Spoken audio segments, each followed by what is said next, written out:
511. The second-generation candle dragon race, upon hatching from their eggs, recognized Seo Ran as their parent the moment they first saw him and began following him. Of course, perhaps it's because Seo Ran learned the Taiji quaking lightning body. Even now, he is referred to as both a man and woman. At some point, Seo Ran gave up trying to unify how they address him. It must just be their nature. With a soft sigh, he continues to care for the candle dragon race. Among them, the eldest daughter, Seo Hai, crawls over to Seo Ran and asks. Seo Ran, why is glass cedarwood mountain we live on made of glass? What is that thing floating in the sky? Why does fire emit from between our scales? Why does Seo Ran look different from us? Seo Ran, I'm curious about the number of your teeth. Please open your mouth. Seo Hai has the most curiosity among them. At the same time, she is the smartest among the candle dragon race. When Seo Ran asked them to unify how they address him, she keenly began calling him just Seo Ran. Seo Ran strokes Seo Hai with an affectionate gaze and answers each of her questions one by one. Even when the time comes for the candle dragon race to explode their ominous nature, Seo Hai is the most composed, releasing her ominous nature in the most stable manner.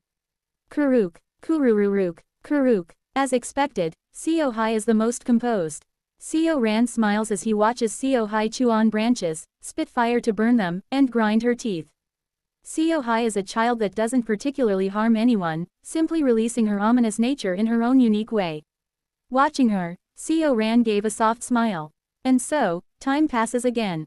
55 years have passed since Seo Ran began caring for the second-generation candle dragon race. It has also been exactly 100 years since Seo Eun-yun became a sacred master. All the candle dragon race found compatible partners, mated, and laid hundreds of eggs before dying. Seo Ran looks at the deceased second-generation candle dragon race with a slightly somber expression. However, his expression isn't as gloomy as it was when the first-generation candle dragon race, who were like his first children, had died.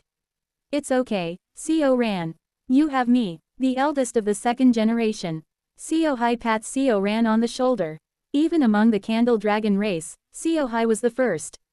Without using any forbidden techniques, she independently devised and mastered a demon beast method well suited for the candle dragon race, reaching the core formation stage in just 55 years. At the same time, she developed a way to partially transform her body without reaching the nascent soul stage, succeeding in transforming her upper body into that of a human woman while maintaining her lower body as the snake form typical of the candle dragon race. She uses her arms to console Seo Ran, and Seo Ran wipes away his tears. Thank you, Seo Hai. Is it perhaps because of her genius? Seo Hai neither mated with others of the candle dragon race nor laid eggs. Instead, she sought other values, desiring longevity. She created her own demon beast method and incorporated principles of health preservation techniques into it to significantly extend her lifespan. Now, at the core formation stage, her current lifespan is 120 years. It's nothing, Seo Ran. Don't worry about it. Seo Hai gently hugs Seo Ran, comforting him. Then, Shiho enters and meets Seo Hai's gaze. Shiho, who had been continuously looking after Seo Ran while developing his own demon beast method, flinches slightly upon meeting Seo Hai's gaze. For some reason, she's like a snake. The candle dragon race are warm-blooded creatures. Given that they release intense heat from their bodies, they generate far more warmth than ordinary warm-blooded creatures. However, whenever Shiho meets Seo Hai's gaze, he feels the sharp, icy tension he feels from cold-blooded creatures. Although she appears to comfort Seo Ran on the surface, Shiho feels that Seo Hai's inner thoughts remain something inscrutable. Still, he joins her in comforting Seo Ran. Time continues to flow. Before long, 500 years have passed. During this time, the candle dragon race has gone through countless generations and their numbers have grown significantly. Now, the candle dragon race left the glass cedarwood mountain where they first lived and began settling in the peaceful cloud continent as well. Seo Ran, acting as the godfather of the candle dragon race, taught them demon beast methods and the way of life unique to their race. Meanwhile, Seo Hai, regarded as a great elder of the candle dragon race, continued to preserve her longevity and passed down a secret art that enables even candle dragons at the chi building stage to transform their upper bodies into human forms.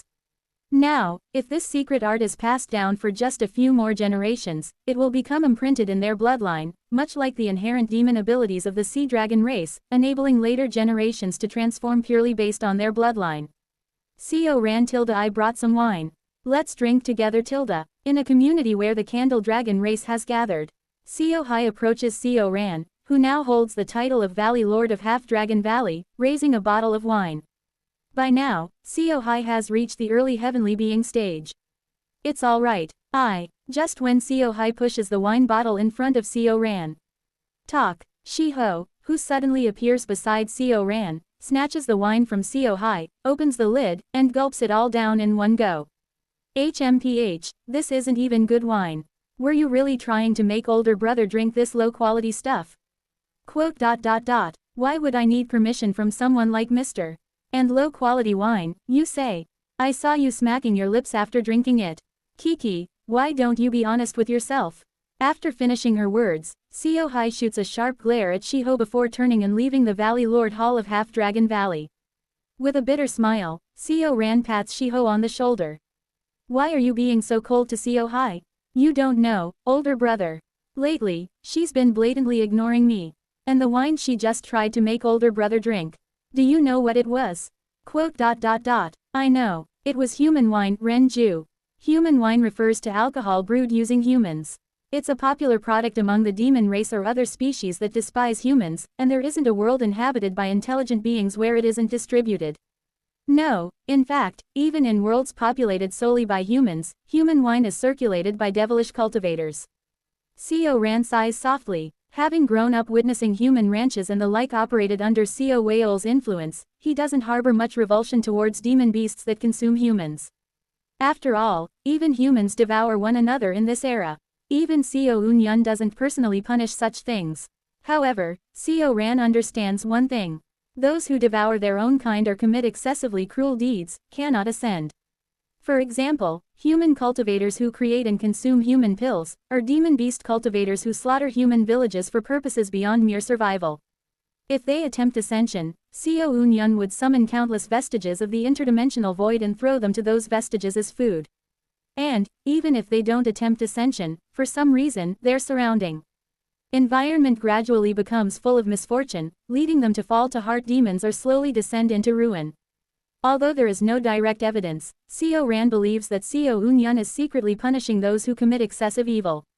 Shi-Ho glares in the direction Co Hai left and says, I don't like that girl, but either way, she's someone that older brother treasures. Make her stop these habits of brewing and consuming human wine as soon as possible. The sacred master will be furious. Quote. You drank human wine too. That's because if I didn't drink it all right in front of her, knowing her personality, forget it. Shi-Ho shakes his head back and forth, glaring again towards where Co Hai exited. Quote. Anyway, if that child keeps going like this, she's going to destroy herself. Older brother should try to stop her. I'll talk to her separately later. Co Ran says with a faint sigh. However, to Shi-Ho, Co Ran's attitude shows no sign of reprimanding Co Hai. Just why does he not feel the need to stop someone who's like a child to him from brewing and drinking human wine? He gazes at Co Ran with a hint of worry. Time continues to flow. Before long, 1,000 years have passed since Co Eun-yun became the sacred master. Kurururung. Co Ran watches a woman who has just endured heavenly tribulation before him. With her clothes burned away while enduring the heavenly tribulation, she walks slowly towards Co Ran with her pure white exposed body and strokes his cheeks. Co Ran, congratulate me. I've reached the 4-axis stage. This means I'm now at last free of my chronic lifespan problem. Quote. Yes, congratulations, Co Hai. What a boring reaction. Sararik, the woman, Co Hai, of the Candle Dragon race, snaps her fingers. At her gesture, thick blood energy gathers in the void and forms into her clothing. She dons the garment made of crimson aura and wears a mask resembling black mist over her face. At some point, she began wearing a mask everywhere she went. Co Ran only looks at that Co Hai with a puzzled expression. Co Hai looks back at that Co Ran and asks, by the way, Co Ran, since I've reached the 4-axis stage in the lower realm, don't I get a gift? I've already requested the sacred master so you can build the 5 blessings axis. Not something boring like that. Seo Hai suddenly pushes Seo Ran over. Sarek, wearing her black mist-like mask that conceals her face, she begins running her hands over Seo Ran's body. Through the Taiji quaking lightning body, Seo Ran has the ability to switch between male and female forms at will. Currently, he is in his male form. Seo Ran, do you not have any thoughts of mating with me? Seo Ran looks at her and speaks. You're a child I raised like my own, Seo Hai. While some demon beasts cultivators do engage in such acts between parent and offspring, our sea dragon race does not. Neither does your candle dragon race. Hee, you say such amusing things. It's not like you're my real parent anyway, right? I'm more than a real parent to you. So don't do this. Besides, you're candle dragon race. Yeah, tilde I know that laying eggs results in death. Of course, I've found a solution to that. And since we're not blood related, it doesn't matter, does it? Ho, mate with me, Seo Ran. Rather than a dog bastard who mates with their actual blood-related children, I'd be a better dual cultivation partner, no. Seo Hai. At her words, Seo Ran pushes her away forcefully and yells angrily. Do not insult Shiho. Kekek, did I say something wrong? Foxes are part of the dog family, after all. I'm more interested in humans so I don't know the details, but isn't it possible that foxes have similar habits to dogs? That's enough. Just because you've reached the 4-axis stage, just because you're that much of a genius, it doesn't mean you have the right to say such things. Shiho is like a parent who raised you all alongside me. Show respect, Seo Hai. How old-fashioned. I heard you were originally a man, but it's obvious you've been brainwashed by that fox. How is it, Seo Ran? How does it feel to learn a gender-switching method and lie beneath a cross-dressing fox demon, moaning? Is that really your preference? Seo Ran's face flushes bright red at her words. However, his expression quickly cools. Leave, Seo Hai. No matter how much you provoke me like that, I will not mate with you. TCH, how boring. Fine tilde do as you like. Spend eternity moaning beneath that cross-dressing male fox, Seo Ran. She spits out her words in annoyance and flies off somewhere. Moments later, Shiho descends beside Seo Ran. Baring his teeth, Shiho glares in the direction Seo Hai has flown off to. Seo Ran, let me kill her. I'll kill her and come back. His eyes are blazed with killing intent. How dare that thing insult you? I can tolerate insults towards myself, but it insulted you too, Seo Ran. I can't tolerate this. That thing's wickedness has gone too far. You saw that blood energy, right? It formed from grinding down and drinking yet another human. If the sacred master will not punish that thing, I will do it myself. Seo Ran, I will. Clench. But Seo Ran grabs Shiho's wrist and shakes his head. Let it go, Shiho. What? The sacred master will handle it. And, that child is still, in the end, my child. Seeing the look in Seo Ran's eyes, Shiho sighs deeply and calms down. If older brother says so. Seo Ran pats Shiho on the back to comfort him. Seo Hai. At the same time, he looks towards the direction Seo Hai flew off to. Oh hi Seo. Seo Ran recalls the words Seo Unyun had said to him on the day Seo Hai was born. Seo Ran. That child is Oh hi Seo. Her split soul eroded cedarwood painting.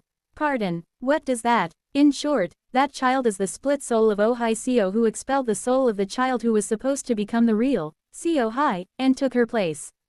Seo Unyun explained further. Seo Weol and I are currently engaged in a grand match. I asked Seo Weol about the whereabouts of Oh hi Seo, but he prepared for even this possibility as well. He said that in the event I grabbed him by the throat, he set it up so Oh hi Seo would escape to a place even he doesn't know. Thus, I, too, don't know where Oh hi Seo's main body is.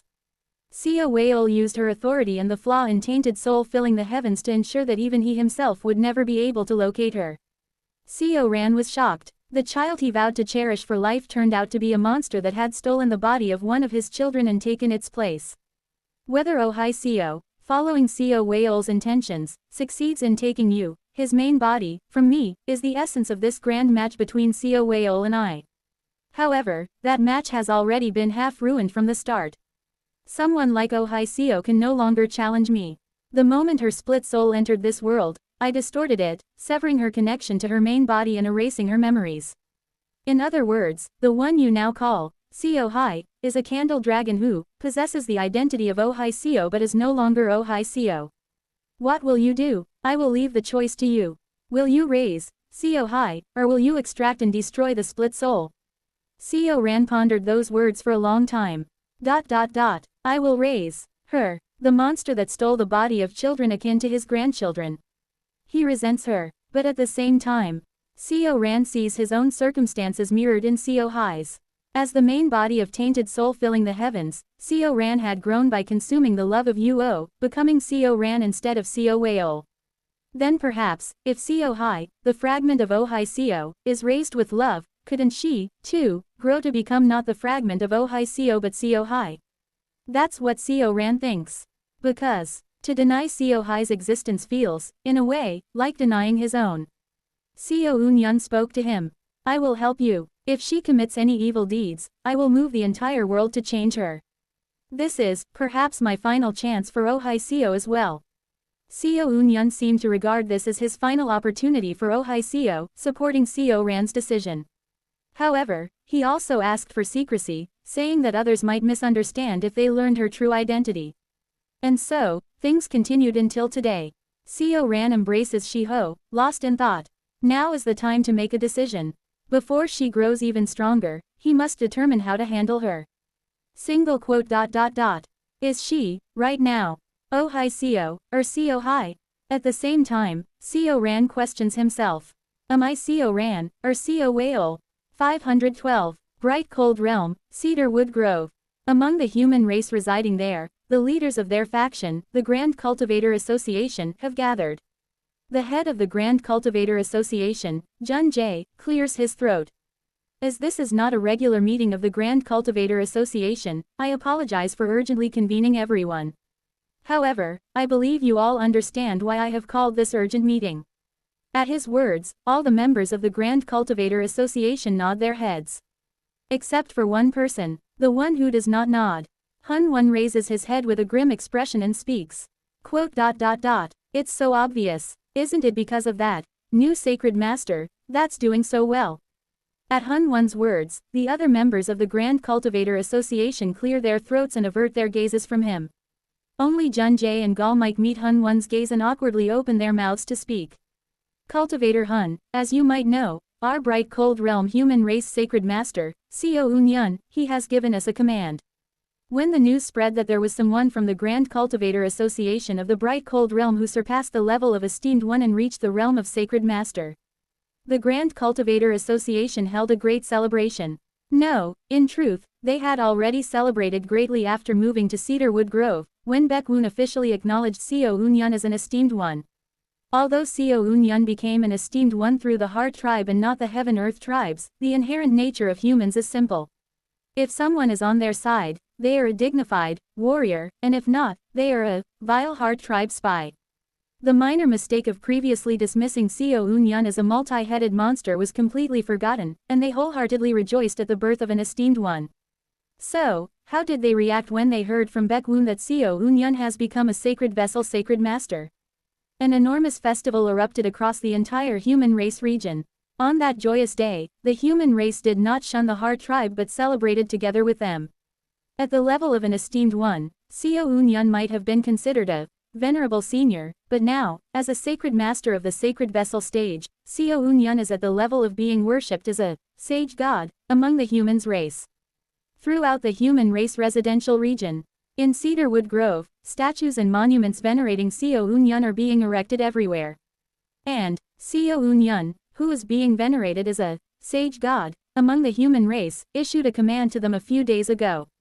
Bring Hun-won, the Palace Lord of Punglai Palace and member of the Grand Cultivator Association, to Cedarwood painting alive at all costs. Ordinarily, a sacred master from another middle realm or stellar system cannot arbitrarily impose their will on a different realm with a sacred master present. However, the fact that Seo Eun-yun's will has reverberated across the bright cold realm that Baekwoon governs means it already carries Baekwoon's consent. This in turn means that Baekwoon also agrees with Seo Eun-yun's command to bring Hun-won to Cedarwood painting alive. Hun-won glares at the other cultivators of the Grand Cultivator Association with gloomy eyes and speaks.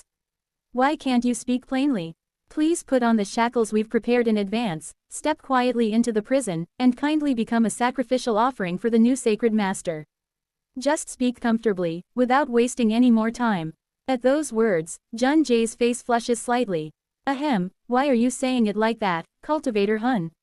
What we're trying to say is, well, that our human race sacred vessel sacred master wishes to share a brief conversation with you, Cultivator Hun. So, we're simply suggesting that you accompany us to cedarwood painting, which is a lower realm. Although it is a small realm, you could receive the sacred master's teachings, and someone like the sacred master could generate heaven and earth's spiritual energy with ease, so cultivation won't be an issue. In fact, couldn't it also benefit you, cultivator? So, for the journey to the sacred master, we've prepared a specially crafted palanquin for you to ride in, and there's no need to talk around in circles, is there, Cultivator Hun? Interrupting Jun Jae's roundabout words meant to avoid offending Hun Wan, Gal Mike speaks coldly. In truth, Cultivator Hun is correct. Put on the shackles, step into the prison, and head to cedarwood painting. Become the sacrificial offering. Quote. It's shameful to admit, but the truth is that our Grand Cultivator Association once briefly opposed Sacred Master Unyun. Because of that, we are all trembling in fear. We have no idea when the Sacred Master's wrath might descend upon us. Who could have possibly known that, like the legendary Yang Su Jin, they would rise to the sacred vessel stage after a few hundred years? As soon as Gal Mike begins to speak, Wei Su and Wei Ryong Song clear their throats and chime in. Quote. At the time, we acted out of ignorance, but now we constantly live in fear of retaliation. To be honest, once someone reaches the level of esteemed one, unless they belong to the Earth tribe, they feel no particular attachment to their own race. They simply help their own race because they are familiar faces. For beings who have transcended the limits of lifeforms, our life and death mean nothing. It wouldn't even be strange if they crushed the entire human race like bugs at any moment. On top of that, all of us here have gone against the sacred master's will at some point. And, especially you, Cultivator Hun. I've heard that you created an ill connection with Sacred Master Unyun even before they reached the nascent soul stage. Jun Jae looks around at the others, then sighs and speaks. Quote. Since everyone is pressing the matter, I'll speak plainly. Cultivator Hun, among all of us, you are the one who has the strongest enmity with that person. Therefore, for the peace of the human race, you must make the sacrifice and go to the sacred master. If, by chance, they are really helping you, it will be great. But if they choose to kill you to resolve their grudge with the human race, then as a member of the Grand Cultivator Association, it is even more appropriate for you to bear that burden. Quote. Make the sacrifice for us, Cultivator Hun. Hun Wan remains silent for a while, then begins to slowly speak. Quote. I wonder if you all would have spoken like this to me 40,000 years ago. Back in my prime, none of you would have even dared to sit in the same room as me. Hun Wan glares at the Grand Cultivator Association with murderous eyes. Excluding Jun Jae and Gal Mike, the other members all lower their gazes to avoid meeting his eyes. Looking at Jun Jae and Gal Mike, Hun Wan speaks with a sneer. Gal Mike, I hear you became the teacher of one of Sacred Master Unyun's acquaintances. Thanks to that, life must be quite good for you. Even if the human race perishes, you seem confident that you alone will survive. Knowing you're safe, you dare talk about sacrifice in front of me. Hun Wan's momentum rises. Gal Mike, clad in bone armor, channels energy from the bones of demon beasts to resist Hun Wan's presence. Hun Wan's gaze shifts to Jun Jae. Jun Jae, you're no different. Because of your bloodline from the Elephant Nose Heavenly Domain, you likely hold a trump card to present to the Sacred Master to ensure you won't die. And yet, you dare to speak to me about sacrifice. Ha, pathetic worms. Gradually, Hun Wan's aura grows stronger. Jun Jae glares at him with a hardened expression. Quote. If you choose to respond like this, we'll have no choice but to resort to force. Please understand. As Jun Jae begins to rise from his seat, Gal Mike, along with Wei Su, Wei Ryong Son, and the other Grand Cultivators, also begin to rise. And then, just as a clash is about to erupt within the Grand Cultivator Association. Quote. Enough. Hun Wan suddenly lets out a deep sigh and releases his aura, lowering his head in his seat. In the end, even Sacred Master Baek Woon must have agreed to send me to cedarwood painting. Do as you please. Even if I were to shake you all off and flee, Sacred Master Baek Woon would simply send esteemed ones after me, or perhaps act personally. That person always seeks harmony with rulers. There's nothing I can do. Jun Jae approaches Hun Wan, relaxing his momentum, and laughs heartily. Good choice. We will all ensure that Penglai Palace is well preserved. As for the position of Palace Lord, we'll make sure it is passed on to the descendant you mentioned. Leave the position of Palace Lord vacant. There's a person it's reserved for. It's not my descendant, so don't bother looking. Understood. Then, thus, Hun Wan calmly accepts the shackles handed to him by Jun Jae and the Grand Cultivators. Bound in what the Grand Cultivator Association insists on calling a palanquin, which is nothing more than a prison, Hun Wan is transported to Cedarwood Painting. When Hun Wan arrives at Cedarwood Painting, the first thing he sees is a familiar face. Why are you here? I've been chosen as the one to oversee you. From now on, you'll have to follow my orders. You dare. Hun Wan stretches out his hand toward the figure before him, his face filled with rage. But nothing emerges from his hand. The woman before him, as if mocking him, speaks. The sacred master has forbidden your cultivation. From the moment you first breathed the air of Cedarwood Painting, from the moment you first saw its light, you've become unable to escape from the sacred master's grasp. So don't bother resisting for no reason and come with me. Hun Wan, here, you are no different from a mere mortal. Hun Wan clenches his teeth to the point that blood seeps from his gums. The woman reflected in his eyes. Yin Wei, with a mocking expression, gestures casually and effortlessly drags Hun Wan outside. Let me meet Sacred Master Yun. Jin Wei, that person is too busy to meet with the likes of you. From now on, live obediently as a farmer here. Spend your days reminiscing about your disgraceful time as a grand cultivator. And, without turning back to look at him, she adds. In Cedarwood Painting, your death has also been forbidden. Even though your cultivation has been sealed, your lifespan remains the same. So, for hundreds of thousands of years, live clinging to the dirt, doing menial tasks. Having finished her words, she flicks her fingers, sending Hun Wan flying to some location within the peaceful cloud continent. Wait. Hun Wan tries to say something, but Yin Wei does not listen. Moments later, she looks back at the spot where Hun Wan had been. Only the palanquin that had carried him remains. Wei, it's been a long time since I've heard that. Foolish man. With a melancholy voice, she brushes her face with her hand. To remember that nickname and nothing else. Having sent Hun Wan away, Yin Wei turns and flies into the sky. Before long, 1,200 years have passed since Seo Yun became the sacred master. Above the skies of Cedarwood Painting, among the 28 artificial stars, countless comrades have gathered at the one representing the Ladle Do star. It seems the human race will prosper. Yin Wei observes Seo Yun's comrades from a distance and mutters softly. Kong Min-hee, who has reached the Grand Perfection star-shattering stage, is said to be challenging the Sacred Vessel Advancement Ritual today. Indeed, if it's esteemed one Kong, there's a high chance of success in advancing to the Sacred Vessel stage. Moreover, Great Master Young-hoon is not far from reaching the Sacred Vessel level as a hard tribe. Yes, on top of that, Jaeon Myung-hoon will soon challenge the star-shattering stage. He will likely succeed as well. If Sacred Master Yun assists, that will make 4 human race practitioners at the Sacred Vessel stage. It's a true blessing for the human race. There's also Great Master Kim Yeon. Following a unique cultivation path, she has already become an existence comparable to the star-shattering stage. Soon, she might also reach the Sacred Vessel level. In the past 1,000 years of peace within the Middle Realms, numerous Sacred Vessel level cultivators have emerged. It seems that the human race is now on the verge of seizing dominance over the Sun and Moon heavenly domain. Yin Wei speaks with an oddly dark expression. Yes, everyone will go on to live in this shining world. Senior Yin Wei, you speak as though you won't get to see this shining world yourself. Is it because of your lifespan? If it's Sacred Master Yun, surely he could extend your lifespan sufficiently. Well, I'm not sure about that. Yin Wei looks up at the sky, her face clouded with complex emotions. Seo Yun is not a human, but a true immortal. Or perhaps a monster carrying the will of a true immortal. She knows even thinking such thoughts are dangerous. Sacred masters of the Sacred Vessel stage sometimes read the thoughts of the living beings in their world. However, she lets go of that worry somewhat. The fact that she has thought this thousands, tens of thousands, even hundreds of millions of times without incident means her dissatisfaction is being ignored. At any rate, this is what she believes.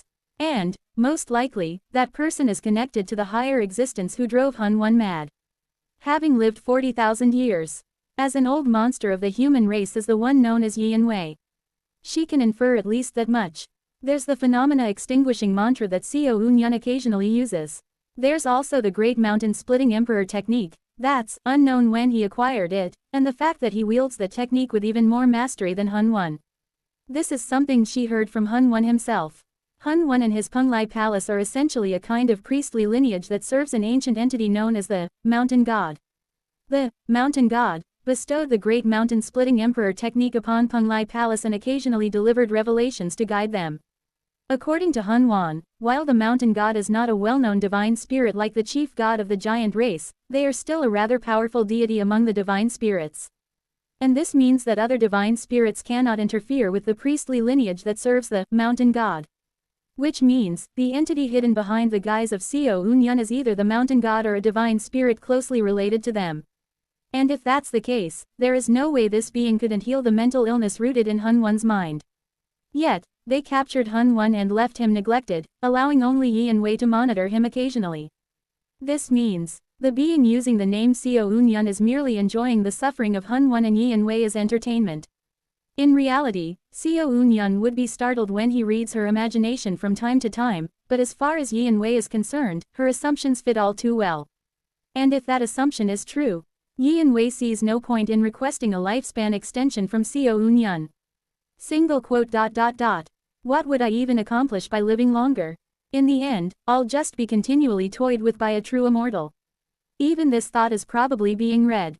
I should just watch Hun One's final moments as much as I can, then, after Yi and Jin reaches the 4-axis stage, pass on the 5 blessings axis through a forbidden technique and close my eyes. This is the future Yi and Wei currently wishes for the most. For the past 1,000 years, cedarwood painting has also been at peace with no incidents. The Candle Dragon race under your rule is thriving, there are no disputes among the humans, and devilish cultivators who possess disposition like me are nowhere to be seen. All races are at peace. There's no reason for me to continue living any longer. So you shouldn't worry either. Whatever troubles or concerns you have, they won't seem like a big deal in hindsight. Yi and Wei offers advice imbued with her life experience to Xiao Ran, who seems to have his own worries. And, listening to her words, Xiao Ran has a somewhat ambiguous expression. A time of peace, huh? Sacred Master, you are truly indifferent. Shiho grits his teeth as he glares at the being before him. Blood-red energy sweeps across the battlefield. The corpse mountain and sea river made from humans are being absorbed into a single entity. That entity has the upper body of a human, the lower body of a snake, and their faces obscured by a black mask created by a devilish spell. No matter how much you claim this is for helping Xiao Ran, how can you allow such hell to unfold? Though Shiho consumed humans once or twice in his past, he has never engaged in unnecessary massacres in all his years. But the being before him is different. As an ancestor of the Candle Dragon race, they leapt into the human world under the pretense of protecting their race, committing endless massacres to the point where there seems to be no solution, and incited war and chaos, an inherent great devil. That is the being before him. Xiao Hai, stop this at once. Don't you know that if Xiao Ran sees what you're doing, it will only make him sad? Ahahaha, Mr. Shiho. Sorry, but to be honest, while I've thought about seducing Xiao Ran, I never really cared about winning his heart. I've only thought about mating with him once and being done with it. Whether Xiao Ran is saddened or not, if this draws his attention toward me, wouldn't that be even better? You lunatic. Shiho reveals his true form. Shiho's body, now grown large enough to cover a mountain range, glares down at Xiao Hai and growls. Do you intend to challenge me? Arrogant thing. You, merely at the grand perfection heavenly being level, act as though you're worth something. Xiao Hai, wearing a black mask, looks up at Shiho and cackles. How laughable. Don't bother flaunting your size. After all, in the decaying corpse realm where we live, whether you're at the 4-axis stage or integration stage, you cannot overcome the realm's pressure and unleash power beyond the heavenly being stage. Of course, you might be more adept at celestial energy guidance and attraction force than I am, but that's it. You can't beat me, arrogant wench. Let's see if you can still spout such words after I rip your arms off and devour them. Ho ho, you just said Seo Ran would be saddened by what I've done, didn't you? Allow me to return the sentiment. You can't kill me, because Seo Ran would be sad. But I can kill you. After all, what I desire doesn't necessarily have to be Seo Ran. You, Shiho growls, drawing forth a pure white aura. His power reverberates across the entire peaceful cloud continent, making the land hum. Seo Hai looks up at that Shiho and smiles. How foolish. If you truly wanted to defeat me, you should have joined forces with Seo Ran. Not when Seo Ran and the other strong ones have risen to the 28 constellations. She gazes beyond Shiho, towards the higher sky. Not long ago, Seo Ran had temporarily departed to the distant sky. He mentioned needing to greet Kong Minhee, a venerable senior of his sect. Are you not afraid of the sacred master? You dare harm this many living beings and reveal such rebellion towards me, who is not only the sacred master's comrade but who also practically raised you. At those words, Seo Hai sneers as she absorbs the blood on the battlefield. Gradually, a crimson whirlwind rises around her body. I certainly do fear a sacred vessel stage sacred master. After all, they are practically a god within their realm. However, that only applies to the mid-sacred vessel stage and higher. A mere early sacred vessel stage is overwhelmed by the flood of information they must process while overseeing their realm and is little more than a non-sentient deity. Shiho glares at her and growls. You, how do you know such things? Seo Hai smiles faintly and responds. Memories of my past life. No, the memories of my original self are returning. Korararik. The blood light around Seo Hai clumps together, and the forms of countless immortal beasts begin to emerge. Arise, myriad spirits earth immortal apparition. Simultaneously, the forms of numerous immortal beasts begin descending onto the land in their crimson appearances. Now that I've recovered my original memories, a bug like you can no longer stand against me. You mutt, arrogant thing. In the next moment, two mighty beings of the demon race emanating murderous intent, Seo Hai and Shiho, clash in a two-sided mountain range of the peaceful cloud continent.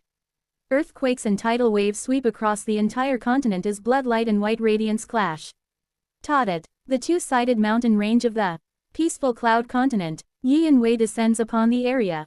As esteemed one Kong has begun her sacred vessel advancement ritual, I will now tell you. My life will soon come to an end. Though I could request an extension from the sacred master, know that I have decided to live out my remaining years as dictated by fate. And, since I will soon depart, I ask that you take over my duties. Seo Ran and Shiho nod, agreeing to her request. My mission from the sacred master is to monitor Hun Wan, a former integration stage grand cultivator. As the sacred master deemed this task significant, you must treat it as such. Understood. But, where is he? Yi and Wei gestures to them, descending into the two-sided mountain range and walking towards a certain village. Arriving at a large manor in the village, she forms a hand seal and performs a simple concealment spell. Pot. The three figures vanish from the perception of mortals. Yi and Wei enters the large manor and points to a man seated on the floor, smoking a pipe with a stiff expression. That is Hun Wan. The sacred master sealed his cultivation and consciousness domain, turning him into a mortal. Even suicide has been forbidden, leaving him unable to die.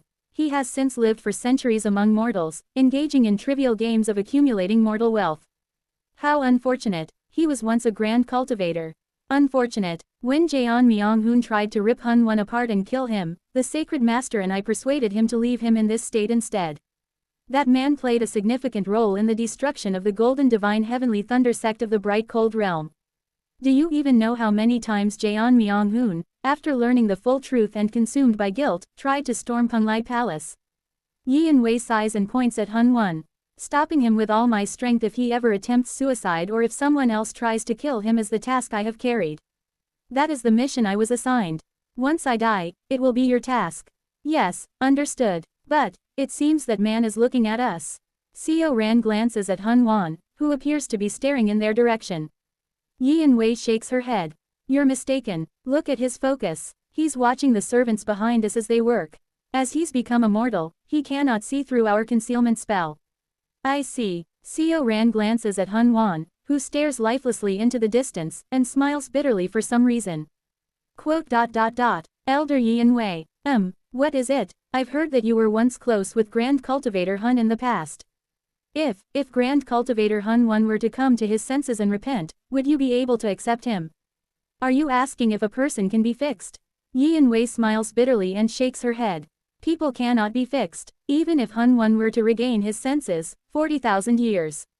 It has been 40,000 years of accumulated resentment. Even if a person can be fixed, you cannot fix what they have done. I will not take him back. At those words, Seo Ran lets out a bitter smile. A person cannot be fixed, huh? The two-sided mountain range. No, the place that was once called the two-sided mountain range.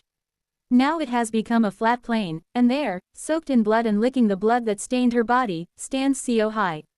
She tastes the blood and smiles. You cross-dressing mutt, you've got a knack for running away, don't you? Next time I catch you, I won't let you off so easily. It's at that moment, Seo Hai flinches and looks up at the sky. From above descends Seo Ran, wearing a bitter smile. Seo Hai sneers and raises a handful of fur that she ripped during her fight with Shiho. Hello there Seo Ran. Long time no see. I just finished ripping apart a ton of that cross-dressing fox Shiho's guts. If the curse lodged deep inside him isn't dispelled soon, his nascent soul will rot away and turn into a puddle of blood. You'd better hurry and save him. Quote. But Seo Ran, looking calm and strangely sorrowful, only looks down at Seo Hai. Quote. It seems I'll have to seal you. Ha, it's true that I'm at my weakest right now. She smiles faintly. Around Seo Hai, streams of blood flow towards her and are absorbed into her body. But, Seo Ran, do you think that's a wise decision? No matter how weakened I am from fighting Shiho, someone like you has never been a match for me. Unless you bring monstrous freaks like Kong Minhee or Seo Eun-yun, or the other heavenly rejected, you won't stand a chance. Crunch, crackle, finally, Seo Hai's mask shatters into pieces. She smiles faintly and reveals her face once more. Her face has subtly changed from the one belonging to the Candle Dragon race she previously bore. That's right, it is Oh Hai Seo's face. An innocent, pure, and clear face. Her radiant smile is so beautiful that it could shake the hearts of anyone who sees it, regardless of who they are. Since it wouldn't be fun to capture you here, I'll give you a chance, Seo Ran. Go on, run away.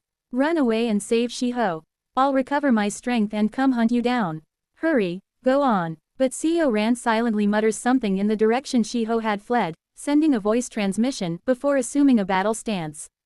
The next moment, Seo Ran clashes with Seo Hai, who has regained Oh Hai Seo's memories. The battle is decided quickly. Seo Ran is unable to endure the overwhelming power of the countless immortal beasts controlled by Oh Hai Seo and is defeated. Then, drenched in sticky blood, Seo Hai approaches the restrained Seo Ran and licks the blood trickling down his face. The blood of a half-human, half-dragon is quite good, Seo Ran. Now then, it's all over, Seo Wei-ol. I have succeeded in touching your soul. Hurry and return now, to your original form. With a mocking grin, she grips Seo Ran's head. Of course, now that I have your main body, you'll have to receive some brainwashing from the light of the glass peacock. Quote. So, you reincarnated here for Seo Wei-ol's plan, targeting me, Seo Hai. Ho, you could say that. Now, sleep peacefully. It's fortunate I didn't have to resort to drastic measures. Well then, Seo Hai. Quote. I am Oh Hai Seo, Seo Ran. I loved you. Ahaha, are you trying to make me laugh until the end? As a parent, I loved you, Seo Hai. And even now, I still love you. Elder Yi Wei said that people cannot be fixed, but, you were my family. That alone, I cannot deny. Quote. Quote. In the past, even now. And perhaps, if I cannot let go, even in the future. As your parent, I will love you. Thank you for being my family until now, Seo Hai. Seo Ran smiles faintly, meeting Seo Hai's eyes. Oh Hai Seo looks at that Seo Ran with an expression of incomprehension. Pot. Something black bursts out from Oh Hai Seo's body and enters Seo Ran's body, while a seven-colored light emanating from her makes his eyes glaze over. But in the next moment, thud, Seo Ran dies. Quote. Quote. The resurrection of Seo Wei-ol that she anticipated doesn't happen. Quote. What? Why did he die? Seo Wei-ol. Seo Wei-ol. She calls out to Seo Wei-ol in confusion, but the dead Seo Ran gives no response. As if Seo Ran already leapt into the netherworld through the ghost path method he learned, she cannot find a trace of Seo Ran's soul even when she searches for it. As Ohai Seo's expression becomes increasingly filled with incomprehension, she shakes. Seo Ran's corpse. Seo Whale. Seo Whale. Say something. Seo Whale. This is your main body, you know. Don't tell me you offered me up as a sacrifice to Seo Eunyeon's jaws. Answer me, Seo Whale. Yi In-wei, stepping out of Hun Won's house, sees Seo Ran suddenly shedding tears. Then, all of a sudden, Shi-ho is startled and turns furious, glaring at Seo Ran who collapsed on the spot. Seo Ran, how could you do something like this without even telling me? I'm sorry, Shi-ho. I'm sorry. Yi In-wei, unable to understand, asks the suddenly crying Seo Ran. Why are you crying all of a sudden? Seo Ran, with a sorrowful expression, answers through his tears. Elder said that people cannot be fixed. It seems you were right. Even until the end, I couldn't change her.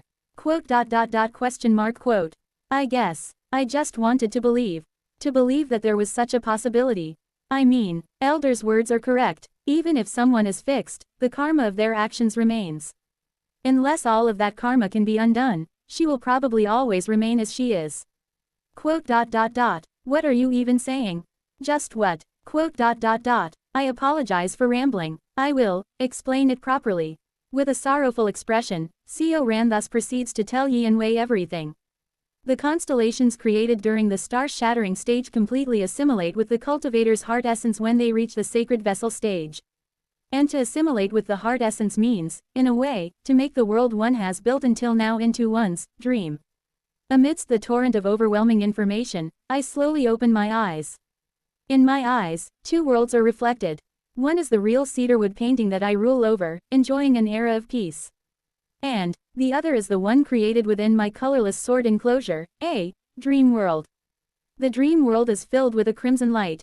In that world, Ohai Seo's main body who killed Seo Ran, the one chance to leave the dream world, now roams the desolate land where all living beings have perished, pathetically searching for Seo Whale. From the moment Ohai Seo reincarnated into Seo Hai's body, resolved to kill her first intelligent being, and just before she accomplished that murder, the worlds diverged. My dream, and the real cedarwood painting.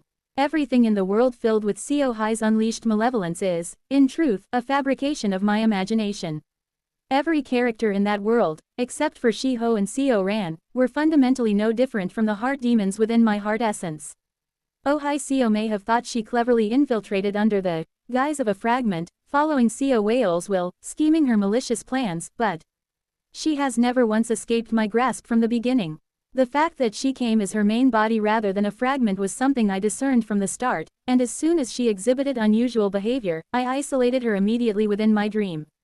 I erased all the living beings within my dream world, condemning her to wander forever through the desolate, blood-soaked wasteland.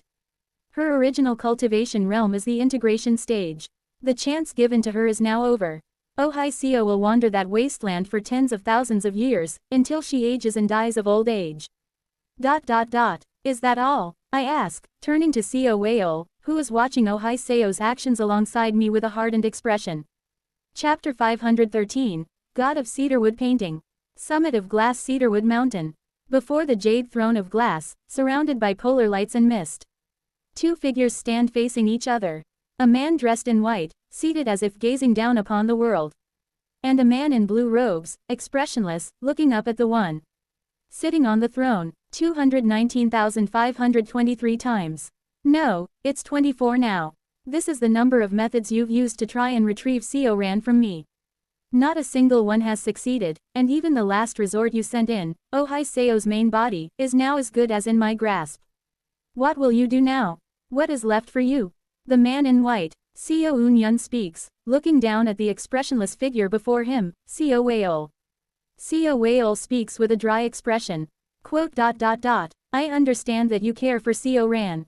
I also now know that the threats you used against me before were lies. You cannot kill Seo Ran, isn't that right? That's right. Seo Eunyeon acknowledges it plainly. So, what will you do now? He chuckles. I am already a sacred master. In this domain, I am no different from a true immortal. Do you think I will lose Seo Ran to the likes of you?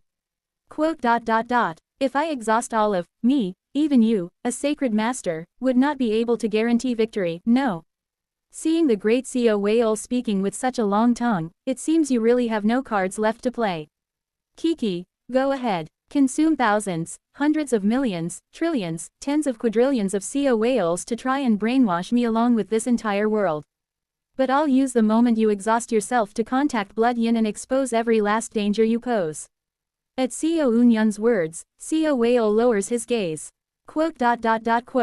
At your current state, you might be able to impose some restrictions on Blood Yin with the groundwork you've laid. But if you exhaust everything on someone like me, only to face Blood Yin afterward. Haha, you'd be blown apart and killed by Blood Yin. No matter how much of a laughingstock he is still a true immortal. This is a testimony from CEO Unyun, who has personally faced Blood Yin. While it may be a slight underestimation, it is by no means an exaggerated assessment. Swear your loyalty to me, standing before the black ancient paper, and vow it upon your main body. Then, confess your past to me. If you do, I will help you to the extent I can and help you achieve your goal. I will even assist you in washing away your sin. CEO Unyun extends his hand toward CEO Whale. Follow me, CEO Whale. I truly detest you. You disgust me so much that I want to kill you. But, I am still willing to give you a chance. If you follow me, you will eventually be forgiven, and one day, you will be able to perfectly achieve your goal. From his perspective, this is an extraordinary concession. Even though CEO Unyun has only suffered greatly at CEO Whale's hands, he can't ignore the wretched sight he had witnessed in his past life, the sight of CEO Whale being rewritten into a blue earthworm. Moreover, one of the processes for achieving CEO Whale's goal is brainwashing the head realm, which is tied to the origin of CEO Unyun and the other enders. Through that goal, they might be able to reveal the secrets related to them. CEO Whale smiles. Quote. I will cooperate. You're planning something again. Fine, struggle all you want. The next moment, CEO Whale fires a beam of dense, blood energy directly towards CEO Unyun's chest. Kwang. With that as the beginning, the portion of CEO Whale standing before him explodes. Red beams shoot out from CEO Whale's entire body, dyeing the surroundings. Snap. However, the moment CEO Unyun snaps his fingers, the beams vanish without a trace. CEO Unyun's eyes twitch. Tainted soul filling the heavens again. Well, it's adequate as a smokescreen. And are these the Blood Yin realm's devilish spells? Chi. CEO Unyun clears away the Blood Yin realm's devilish energy attempting to corrode his surroundings, then grabs at the void. Clench. In the next moment, fragments of CEO Whale's tainted soul filling the heavens, hidden in the darkness, are all pulled together by attraction force, gathering before CEO Unyun. The fragments reassemble into the form of CEO Whale. Give up. You can no longer surpass me. CEO Whale smiles faintly. Do you know why there's no average when it comes to the strength of those at the sacred vessel stage? It's because we have no true substance. CEO Unyun responds casually. We, whose personalities have become immortal arts itself, are now beings that should be called the flow of the universe. Though, as far as flows go, we're incredibly fragile. Of course, compared to ordinary living beings, we far exceed even natural disasters, but from a cosmic perspective, we're merely specks of dust ready to be swept away at any moment. Since we lack substance, we must inhabit ourselves to something to cultivate our incorporeal selves. Whether it's the middle realms, the decaying corpse realms, the stellar systems, or even the will of a true immortal, becoming immortal treasures acting on their behalf, it doesn't matter. Only by inhabiting something can we gain substance. As CEO Unyun's explanation continues, the laws of cedarwood painting begin to bind CEO Whale. And because we have no substance, we can connect to anything. We can connect to other sacred vessels, sacred masters, and even entering nirvana true persons. We can connect to esteemed ones or grand cultivators we know, and even brats at the 4-axis stage or below that we're aware of. Even to places and true immortals that we know of. If we connect to a stronger existence, we might be captured and turned into an immortal treasure, but, if that's not the case, we can simply borrow their power. That's why, depending on where we inhabit, the knowledge we possess, and the relationships we've built, our combat power varies so greatly that there's no consistent average. CEO Whale nods at these words. You are outstanding. Because we can so easily connect with those we know, we can borrow power anytime, anywhere. This is something that true persons, who possess substance, cannot achieve. Now then, let me pose a question. If we can connect to others, can we also connect others to each other? What do you think? At this, Seo Eun-yun flinches in surprise and turns his gaze somewhere else. Ha, so this is the kind of scheme you have prepared. As expected of Seo Wei-ol. Seo Eun-yun lets out a small exclamation of admiration as he looks somewhere. That place is within Seo Eun-yun's colorless sword enclosure. A world unfolded with an endless land stained with blood. There, seeing Oh Hai-seo wandering around and doing something, Seo Eun-yun grins. She is communicating with somewhere through her abilities. Now that I think about it, that's how it was. Seo Eun-yun's eyes gleam. Oh Hai-seo, at first glance, appeared to have arrived at cedarwood painting as a fragment. However, upon closer inspection, she was revealed to be her main body. In that case, how did she manage to deceive Seo Eun-yun at the start? The method isn't particularly difficult. This is because outside cedarwood painting, she connected herself to an existence with a presence far greater than her own. Because there is an existence whose presence is so overwhelmingly vast compared to hers, she was mistaken for a mere fragment. Is she connecting to that being with the enormous presence? Does she perhaps intend to summon an existence of the true immortal rank? And in the next moment, the entirety of cedarwood painting trembles violently. Seo Eun-yun coughs up heaven and earth spiritual energy. Kahayak, cooing, a hazy vapor like something instantly blankets the sky of cedarwood painting. This vapor does not stop at cedarwood painting. It also engulfs Seo Eun-yun's colorless sword enclosure in one go. Gritting her teeth, Oh Hai-seo shouts while staring at the vapor. I, human Oh Hai-seo, humbly call upon the progenitor god, Pengu Pangu. O High Spirit Grand Tao Nine Heavens overseeing fate-preserving life Celestial Great Emperor, please hear me. As I fulfill the oath I previously swore, as the master of oaths and contracts, please return my flesh to me.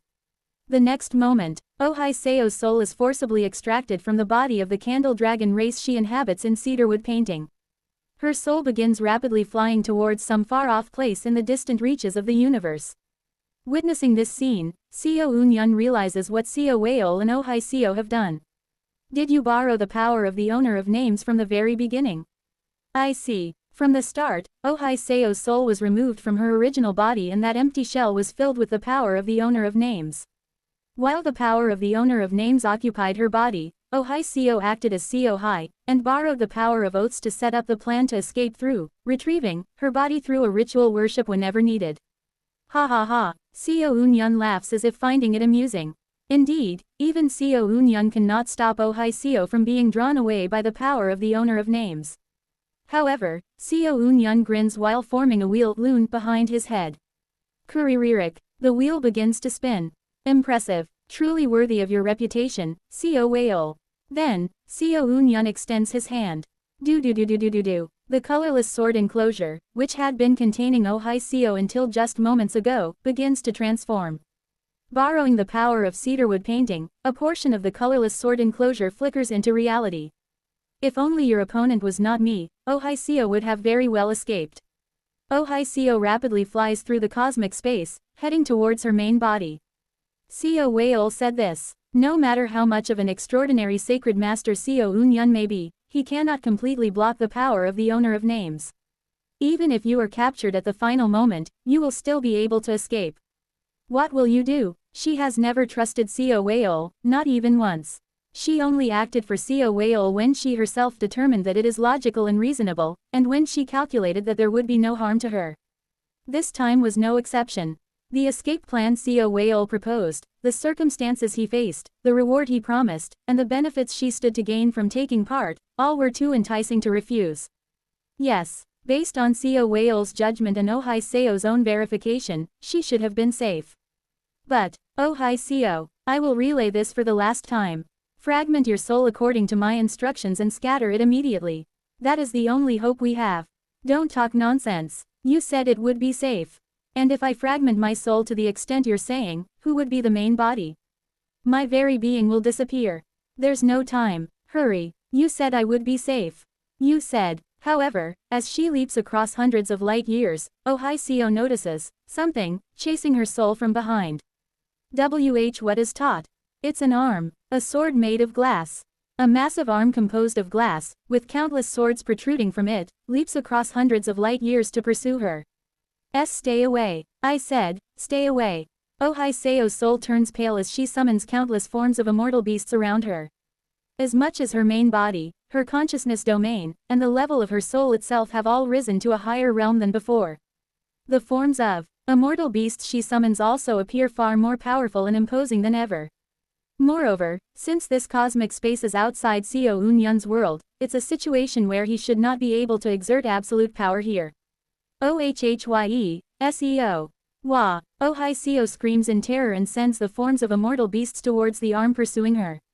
But it is futile. The forms of immortal beasts are all shredded apart, and the arm rips through the light and projection of the glass peacock before intensely pursuing her. Monster bastard, monster bastard. Why are you chasing me? This fucking reptilian bastard wearing a human mask since Earth. When Oh Hai Seo followed Seo Whale's instructions and possessed the body of Seo Eun-yun's descendant, she was confronted with an utterly terrifying revelation. The descendant of Seo Eun-yun, who had been her companion back on Earth, turned out to be a bizarre and grotesque monster called the Candle Dragon race. Although Seo Eun-yun had shown a somewhat absent-minded appearance back on Earth, she had at least believed him to be of the Homo sapiens species. But for Seo Eun-yun's descendant to be a monster who's only human in face while everything below is a snake. From a logical standpoint, there is only one conclusion. Seo Eun-yun must have been a reptilian wearing a human mask and acting the entire time since Earth. We were all being deceived by that monster bastard. That guy was a monster from the very beginning. Possessing the ability to trace the origins of immortal beast bloodlines, Oh Hai Seo so very easily tracked the origin of the Candle Dragon race.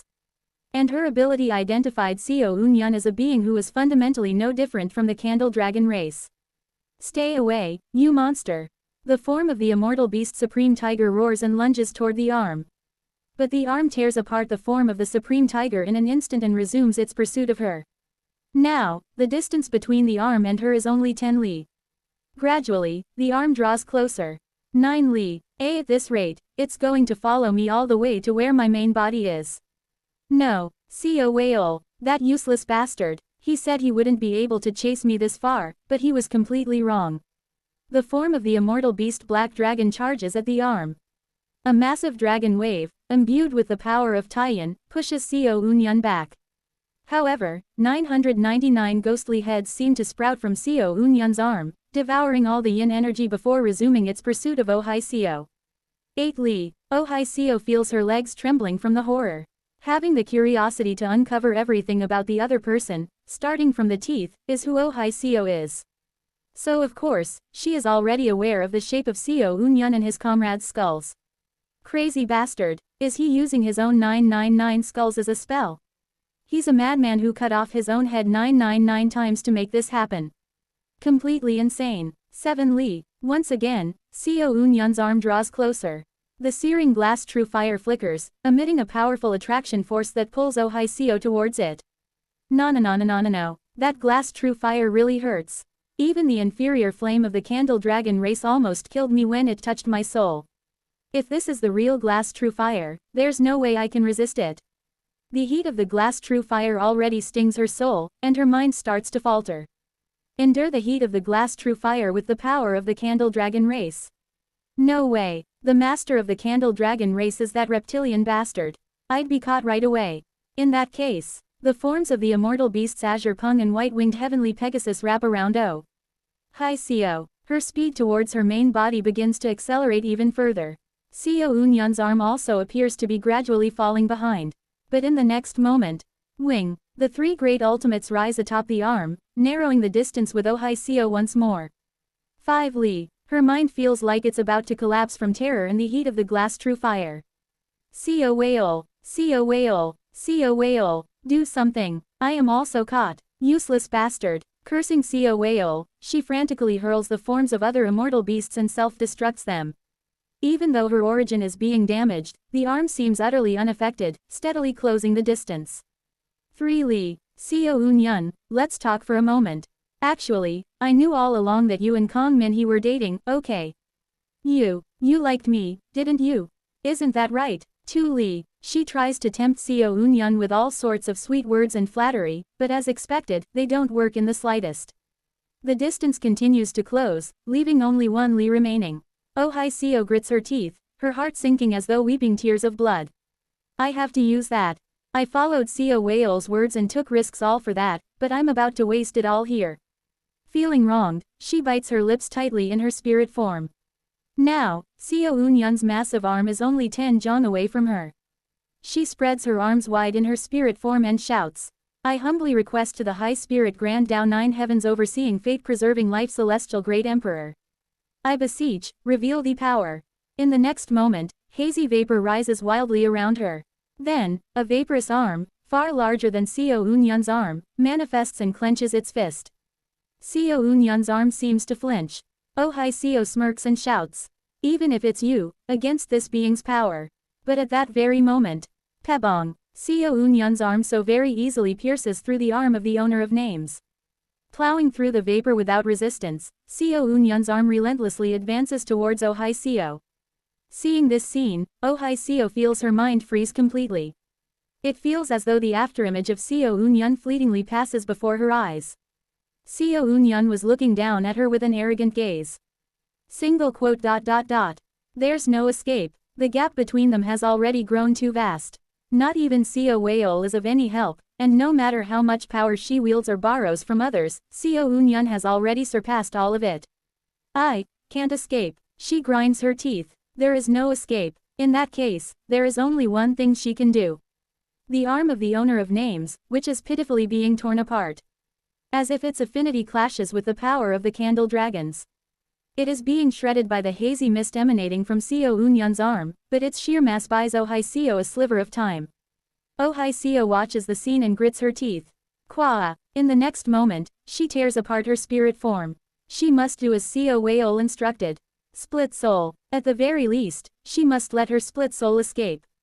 Oh Hai Seo extracts every bit of power from the owner of the name's vapor and the other immortal beasts, stuffing it all into her fragment, and launches the fragment towards her original body. Pot. Perhaps because its mass has been reduced, Oh Hai Seo's fragment moves much faster and lighter, soon disappearing from her sight. Pawak. Immediately after, Seo Eun-yeon's arm finally tears through the vapor and envelops Oh Hai Seo. With a face really clouded with emotions, Oh Hai Seo opens her mouth. You won, you monster. Clench. Seo Eun-yeon's arm seizes the soul of Oh Hai Seo's main body.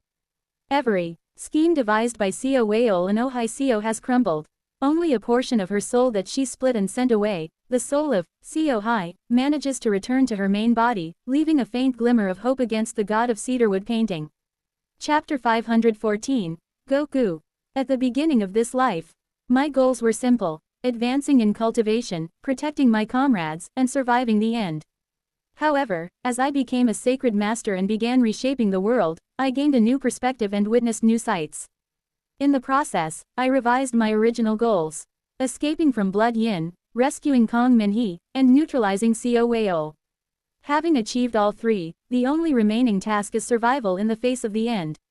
I decided to revise the goal of surviving the end. The sacred masters of the Middle Realms, including Baek Woon, became able to secure the Middle Realms from the end after regaining the symbols. Unlike the previous life, where the esteemed ones and sacred masters had to gather and set up a formation, simply strengthening the absoluteness of the Middle Realms will ensure their survival.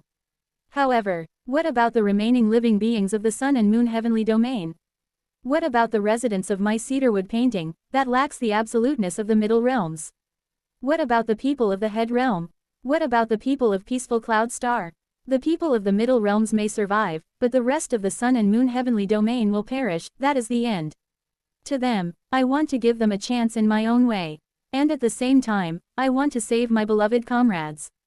That's why I transported Oh Hai Seo into the dream world and, while toying with her, devised a certain plan. When my comrades heard my plan, they were all utterly shocked. And understandably so, as my plan is outrageously unrealistic. In particular, the entering nirvana true person Yo-hee, whom I had captured previously, laughed so much upon hearing my plan that she practically flipped over. Did she say that no matter how much of an incredible genius I am, such a thing is impossible? So I flipped her over and smacked her. No matter what anyone says, I am determined to make my plan succeed. Since the plan would proceed much more smoothly with Seo Weol's help, I set aside the memories of what he had done to me and demanded his loyalty. But he seemed unwilling to lower his head to me. With no other choice, I bound Seo Weol and Oh Hai Seo to my world and began to carry out my plan. Though I lost Oh Hai Seo's split soul before the plan could truly start, it doesn't matter. Ever since I achieved the sacred vessel stage through the three great ultimates, set my location as a sacred master, and broke free from the pressure imposed on me by the owner of the void, regaining my martial arts, Co Wayol and Ohio were no longer my match. If Ohio had listened to Co Wayol from the start and scattered her soul into thousands of fragments, it would have been a bit troublesome. But out of fear of losing her identity, she created only one fragment. One is more than manageable for me, and I attached Co Ran's split soul onto that body. Ohio probably thinks the fragment is afflicted by Co Wayol's tainted soul filling the heavens, but that isn't the case at all. It is merely something I arranged to help Co Ran achieve enlightenment more easily. Co Wayol and Ohio are now completely within my palm. And so, to save my comrades and overcome the end, I devote myself entirely to executing my plan. With an emotionless face, Co Wayol opens his eyes in the darkness. Inside the heart essence of tainted soul filling the heavens. It is a space of pitch black, sticky malice, a place where only those who are Co Wayol can enter. In that space, he speaks. Ohio is beyond recovery. That being has removed tainted soul filling the heavens from her split soul and attached Co Ran's split soul to it. It's likely meant to help Co Ran achieve enlightenment so he can control tainted soul filling the heavens. We can no longer oppose that being. Everything we have prepared up until now, all of our grand plans, have crumbled. That being surpasses even Mad Lord. Even though the Mad Lord twisted my history by cultivating the power of the bright cold realm, he has never held me in his grasp so completely. In that case, would it not be better to take that being's hand and achieve our goal?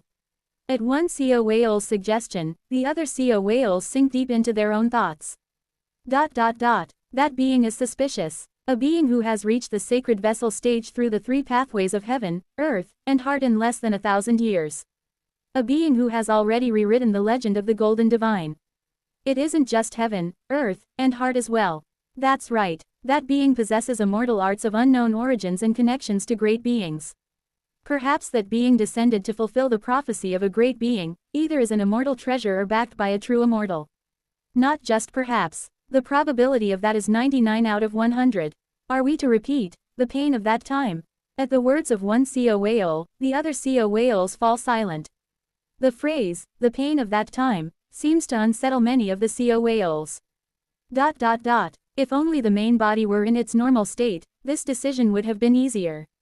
Everything started to twist since the main body was contaminated by Uo's maternal nature. When will we be able to recover the main body? It has been far too long since the main body was contaminated and forgot the vow of that time. If another 20 or 30,000 years pass, we may collapse entirely. We must quickly recover the main body before that happens. Should we join hands with that being? Should we reveal our goal and seek cooperation? Countless opinions are exchanged among the Co Wayols. And, after endless deliberation, the Co Wayols manage to reach a conclusion. For now, joining hands with that being must not be done. That being cherishes Co Ran. Yet, in this state, they casually claim they will help us with our goal. For our purpose to be realized, Co Ran must be annihilated. Only that will bring us closer to our goal. However, that being does not know this and seeks to take us in. Thus, we can neither join hands with nor pledge loyalty to that being. SSSSSSSS. Within the dark space, countless red eyes open. The red eyes gather and form the figure of a man dressed in a dark red robe. In conclusion, I can never join hands with Co Unyun. For what he cherishes and what I seek are in complete opposition. However, opposing him directly is impossible. In the entirety of the sun and moon heavenly domain, the only beings capable of defeating him in direct combat in his main body are Blood Yin and the true immortal of the lightning sacred sea, just two. Thus, I abandon the notion of directly opposing him. The man in the dark red robe wears a faint smile, as though donning a mask. With that seemingly gentle smile, he steps out of the space of darkness while quietly repeating his goal to himself. However, though he is certainly a powerful existence, he is definitely not a true immortal. Therefore, instead of defeating him directly, I will avoid his gaze, and kill Co Ran. The man in the dark red robe. Co Wayol steps beyond the space of darkness and glances back. The depths of tainted soul. Filling the heavens. The place shrouded in the deepest darkness. Hidden within its depths, unseen even by Ohio, are Co Wayol's childhood memories, which reflect in his eyes. And then, a voice whispers to him from within the darkness. Isn't that just a gamble? Instead, if you corrupt the sacred masters of the middle realms, borrow the absoluteness they command, and anchor your identity there, tainted soul filling the heavens could endure for at least 10 million years even if the connection with Co Ran is severed. Why risk such a bold move so hastily? Co Whale looks at the entity lurking beyond his childhood memories, and speaks. The current Co Unyan is a being I cannot face without taking a gamble. Plan for 10 million years, manipulate history, and only then take Co Ran to achieve my goal. Do you think a being who reached the three great ultimates sacred vessel stage in just 800 years would wait that long? The being behind Co Whale's childhood memories laughs. Kick. A demeanor that suggests it has seen through all of Co Whale's inner thoughts. However, Co Whale remains entirely unshaken. That existence is not even a leftover, just a configuration. It reacts solely in response to the patterns Co Whale exhibits, producing corresponding reactions, a mere computational response. Of course, even the celestial energy calculation device that the Mad Lord attached to the star-shattering stage is considered primitive compared to it, so it is undoubtedly impressive. But even so, its essence is emptier than Co Whale, who possesses tainted soul filling the heavens. There is no need to be shaken by the mocking laughter of that existence. Wrong. The you I know would never gamble. For you, the concept of gambling shouldn't even exist. And yet, you speak of taking a gamble. It's such a twisted response. Isn't that so, Co Whale? Co Whale emotionlessly gazes beyond the darkness. As expected, like the main body Co Ran, you have been contaminated. That is not so. It is simply that I have matured enough and the time has come to make my own judgments without your measurements. By my own judgment, I am not contaminated. Contamination only occurs in maternal or paternal natures. And having already been contaminated, I have previously transferred every speck of maternal nature remaining in my fragments to Co Ran. Therefore, this is a rational decision. Hey, Co Whale, who denies the heart yet knows nothing about it? You remain still a child, just as you were back then. Do you know you seem younger than even Co Ran? The parental heart you speak of. Do you know that love itself is entirely different from what you think? You are failing to understand even a fragment of my words. In my judgment, it is you who has been engulfed by the uncertainty of emotions. I will have to halt your operation. Isn't the reason you insist on gambling because you've already, without even realizing it yourself, been engulfed by that emotionless existence? Foolish. In the next moment, the voice vanishes at Co Whale's gesture. Within the depths of his childhood memories. There, he puts to sleep the remaining powers of Gu, ancient. He turns back again as he steps out of the darkness and thinks to himself. Because there is no need to listen to the irrational voice of ancient force Gu Li he has possessed since birth. Co Unyan is currently scheming something ominous. And the scope of that ominous scheme encompasses the entirety of the sun and moon heavenly domain. Taking advantage of that scheme, I must avoid Co Unyan's gaze and eliminate Co Ran. Co Whale steps out of the dark space and opens his eyes in one of his bodies, which is confined within Co Unyan's cedarwood painting on glass cedarwood mountain. The laws of the cedarwood painting bind Co Whale, almost entirely restricting his ability to manipulate his other fragments. As a result, every time he operates tainted soul filling the heavens to transform the world, Co Unyan essentially monitors him. Oh hi Co used Pengu's power. Ultimately, that ancient force was completely nullified by the candle dragon power Co Unyan possess. However, that process allowed me to confirm something. Co Unyan's candle dragon power is a type of ancient force. TL. Pengu is Ban-go in Korean. Editor. Additionally, Pengu is written Pan-gu, which comprises of the characters Pan, meaning disc vessel, same as in sacred vessel, Sheng Pan, and Gu, the ancient, in ancient force Gu Li. Interpret this as you will. Ancient force Gu Li. According to the information in Co Whale's mind, ancient force is essentially unfulfilled dreams. The dreams of true immortals, left unfulfilled as they perished, remaining behind as corpses that took the form of power. Although the true method of using ancient force is known only to genuine immortal beasts, Co Whale can at least discern its origin. All ancient force ultimately originates from the head realm. Thus, one could say the king of immortal beasts is essentially chosen as the being best capable of borrowing the power of the head realm. The strength, authority, and dreams of deceased true immortals, that is ancient force. And, the being who reached the pinnacle of that power was the previous king of immortal beasts, Pengu. The fact that the power of Pengu was nullified by Seo Unyun's Candle Dragon authority means, the Candle Dragon True Blood Seo Unyun possesses is even more compatible with the essence of the head realm than Pengu's. In other words, through Seo Unyun's Candle Dragon True Blood, I can make contact with Seo Ran even more easily than by borrowing Pengu's power. Seo Weol opens his eyes and kneels toward the upper reaches of Glass Cedarwood Mountain. Because Seo Unyun dislikes his face that smiles while going, ho ho, Seo Weol dons an expressionless mask instead of a smiling one and speaks. Quote, I have thought deeply. As a result, I have judged that cooperating with you is the most rational decision. I will join your plan. This is a gamble. Seo Weol prostrates himself before Seo Unyun and declares, it is impossible for me to share the story of my childhood, even if I wish to. This is a restriction imposed by my main body itself. If you wish to break this restriction, you will have to give me Seo Ran, but, you wouldn't want that. In that case, there is only one option. You must rise to true immortality and use the authority of an immortal beast as well as the terrifying authority of your canvas of myriad forms and connections to shatter my tainted soul filling the heavens and forcibly read my past. Entrust everything to Seo Unyun. Cooperate with him fully, and, through whatever means, gain access to the Candle Dragon authority he possesses. Then, the moment he shows an opening, through the Candle Dragon authority, an ancient force compatible with the essence of the head realm, contact Seo Ran, and erase him. To prevent Seo Unyun from reading his true thoughts, Seo Weol fills his surface thoughts with distractions, such as the recipe for flame-grilled sea cucumbers from the purple gold realm, while solidifying his plan. I will do my utmost to assist the sacred master in rising to true immortality. I swear upon my childhood, before the name of the High Spirit Grand Tao Nine Heavens overseeing fate-preserving life Celestial Great Emperor. The key to this gamble lies in whether I can prevent being swallowed by that monster Seo Unyun's terrifying immortal art called Canvas of Myriad Forms and Connections and erase Seo Ran's essence through the Candle Dragon authority.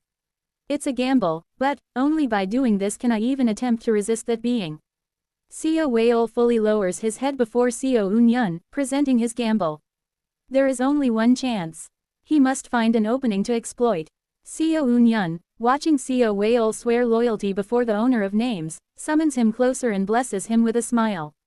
Chapter 515, Festival of the Eve Qian Yiji 1. Shriring, Kim Young-hoon is drenched in cold sweat in Cedarwood Grove of the bright cold realm. Then suddenly, in the plane of soul overlapped with the bright cold realm, a massive sphere of light resembling the sun appears. Tuk Wong, Kim Young-hoon's saber, which clearly carries no chi, cleaves through an entire mountain within Cedarwood Grove. Quote, Ha ha ha ha ha ha. Watching this scene, Kim Young-hoon laughs. And, standing beside him, Jang-ik grins. Now you're become somewhat useful. Ha ha. Now, you say, I've reached this stage several times faster than you did, Senior Jang. Aren't you afraid that I'll surpass you? Ha ha ha. Jang-ik lets out a hearty laugh, as if hearing a funny joke. How could you surpass me? Right now, in this very moment, I am stronger than you. So what if you surpass me in the next second? At this very moment, I can sever your neck. Then, the greetings between heart tribes begin. Kwang, Jang-ik charges toward Kim Young-hoon. 4 treasures annihilating heaven's blade. Executing immortals annihilating heavens. A sharp slash strikes in an instant, flying straight towards Kim Young-hoon's face. Kim Young-hoon bends his body so low it looks as if he's bowing, then forcefully shakes off the attack. Bu Wang, a golden saber deflects a green padao. Surpassing radiant genesis form. 3rd style. Golden blade jade resonance Jin Ren Yu Yin. The golden blade Jin Ren shakes off the jade resonance Yu Yin. Like Seo Unyun's severing mountain swordsmanship, Mountain Echo's valley responds, that shakes off a sword cry. Kim Young-hoon's saber vibrates wildly and the resonance ripples, seeping into Jang-ik's body. Clicking his tongue, Jang-ik immediately dashes forward and strikes into Kim Young-hoon's chest. Quote, Kahayak, Kim Young-hoon vomits blood then scans his surroundings. This is insane. He finds himself knocked from the stable realm region all the way into the skies above the chaos realm regions. Even though his protective body force was in place, his entire body is shattered. His limbs are torn off, and his internal organs are crushed into pulp. Even at this moment, he's hurtling through the atmosphere of the bright cold realm like a meteor, burning up from the frictional heat. All this from allowing just one hit from Jang Ik. Boo Wang. Jang Ik leaps through space and reappears above Kim Young-hoon. If I take one more hit, I'll die. Kim Young-hoon quickly creates a martial art. Yang Birth 9 Revolutions Technique, Yang Sheng Ju Zhuan Gong. In a fleeting instant, countless golden threads gush out from Kim Young-hoon's body, crawling along his body. They reconnect his crushed blood vessels, bones, and nerves everywhere. His internal organs are restored. His dismembered limbs are regenerated. Kim Young-hoon's body is dyed in golden light.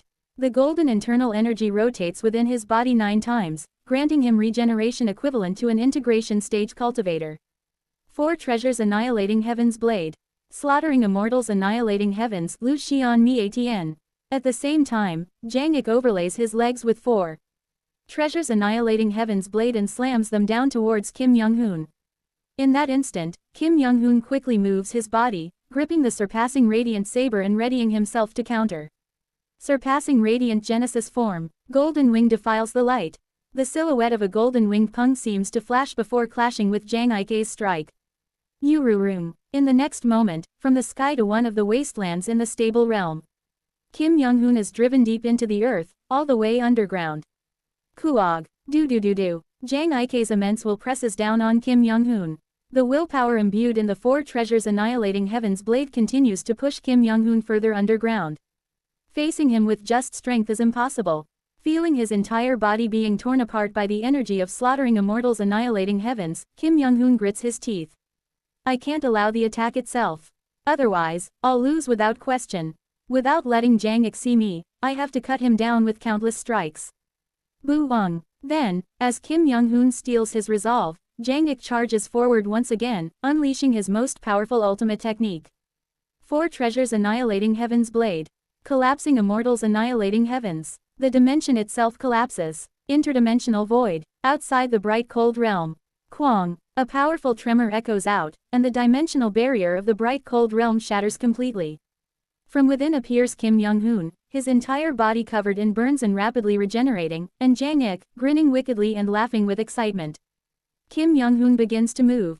Boo Wang. Surpassing radiant Genesis form. 4th style. Golden radiance flint to flash Jin Guang Shi Huo.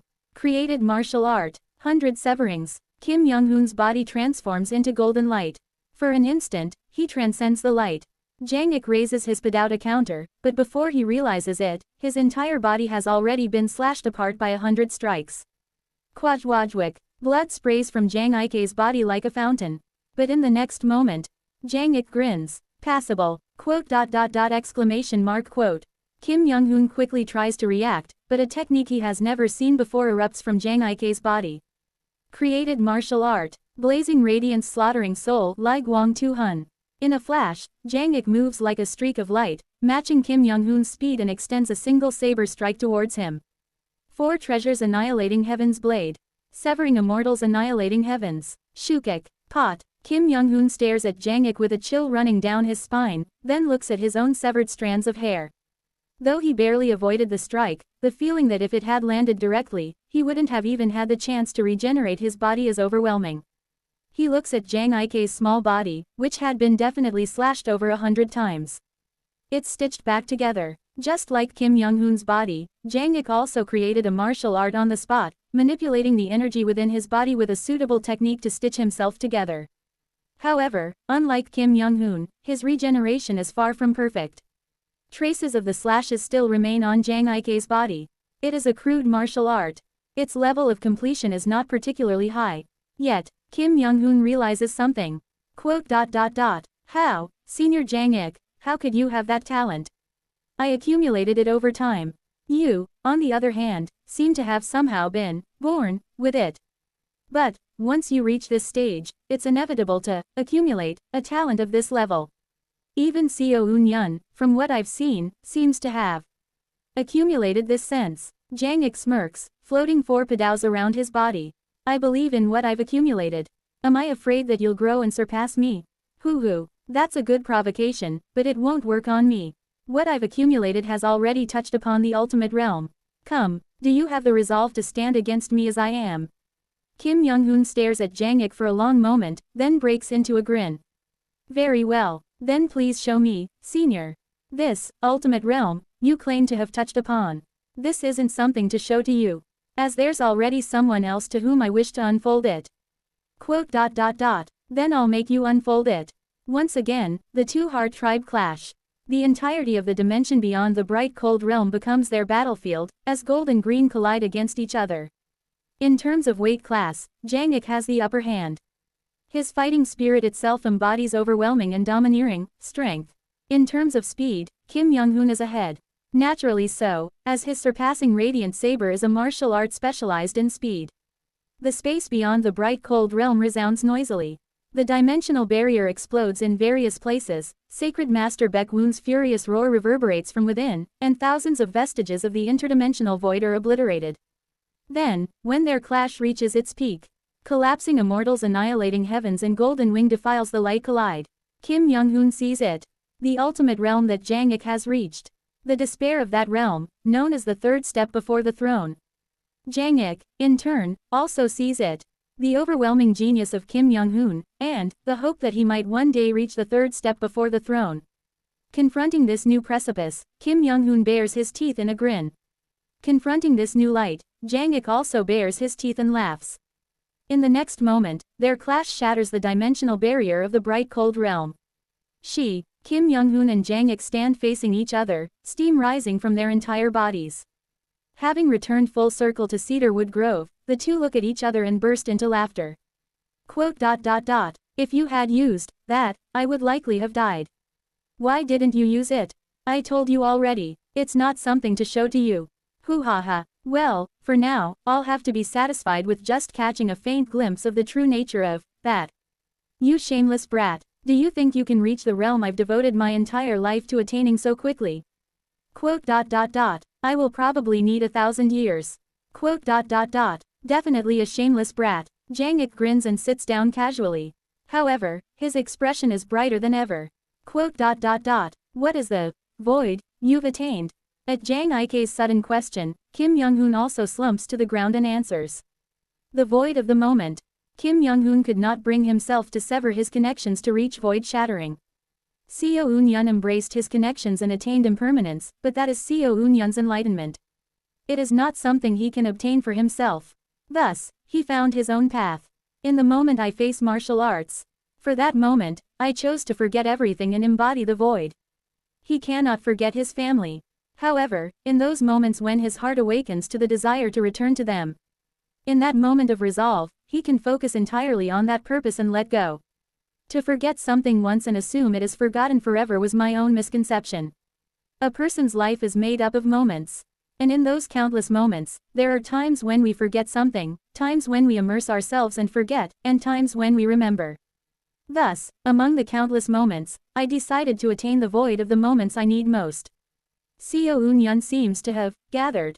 You, on the other hand, have disassembled. It's an interesting choice. Jang Ik laughs heartily at Kim Young-hoon's words. At last, you have cast aside all hesitation and found the proper answer.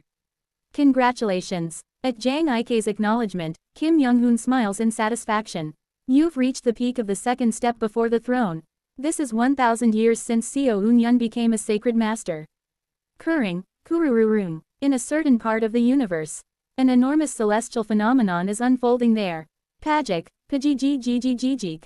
A cultivator at the Grand Perfection integration stage appears to be condensing their integrated Tao domain. And at a certain moment, Kwang, their integrated Tao domain, the great heavenly rain of the charged lightning veil, bursts forth entirely.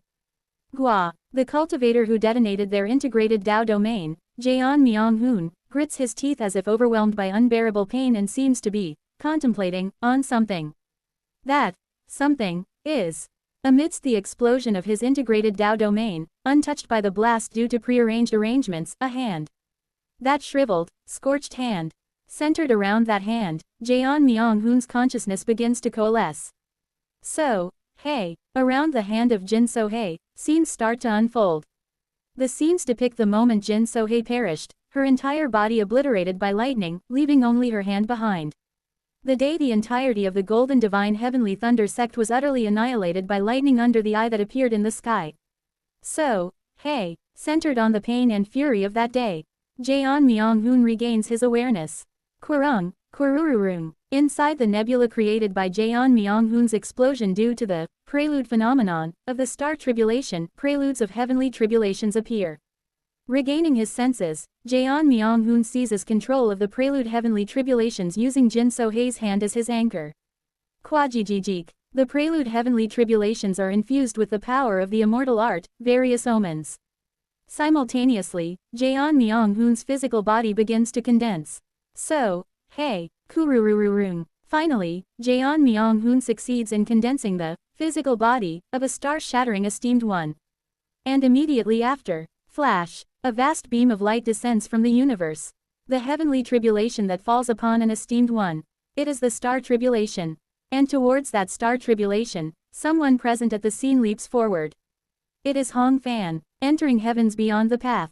Void Sword, Pot, guided by Seo Eun-yeon and Kim Young-hoon, Hong Fan, who has once again reached entering heavens beyond the path in this life, charges towards the star tribulation without hesitation.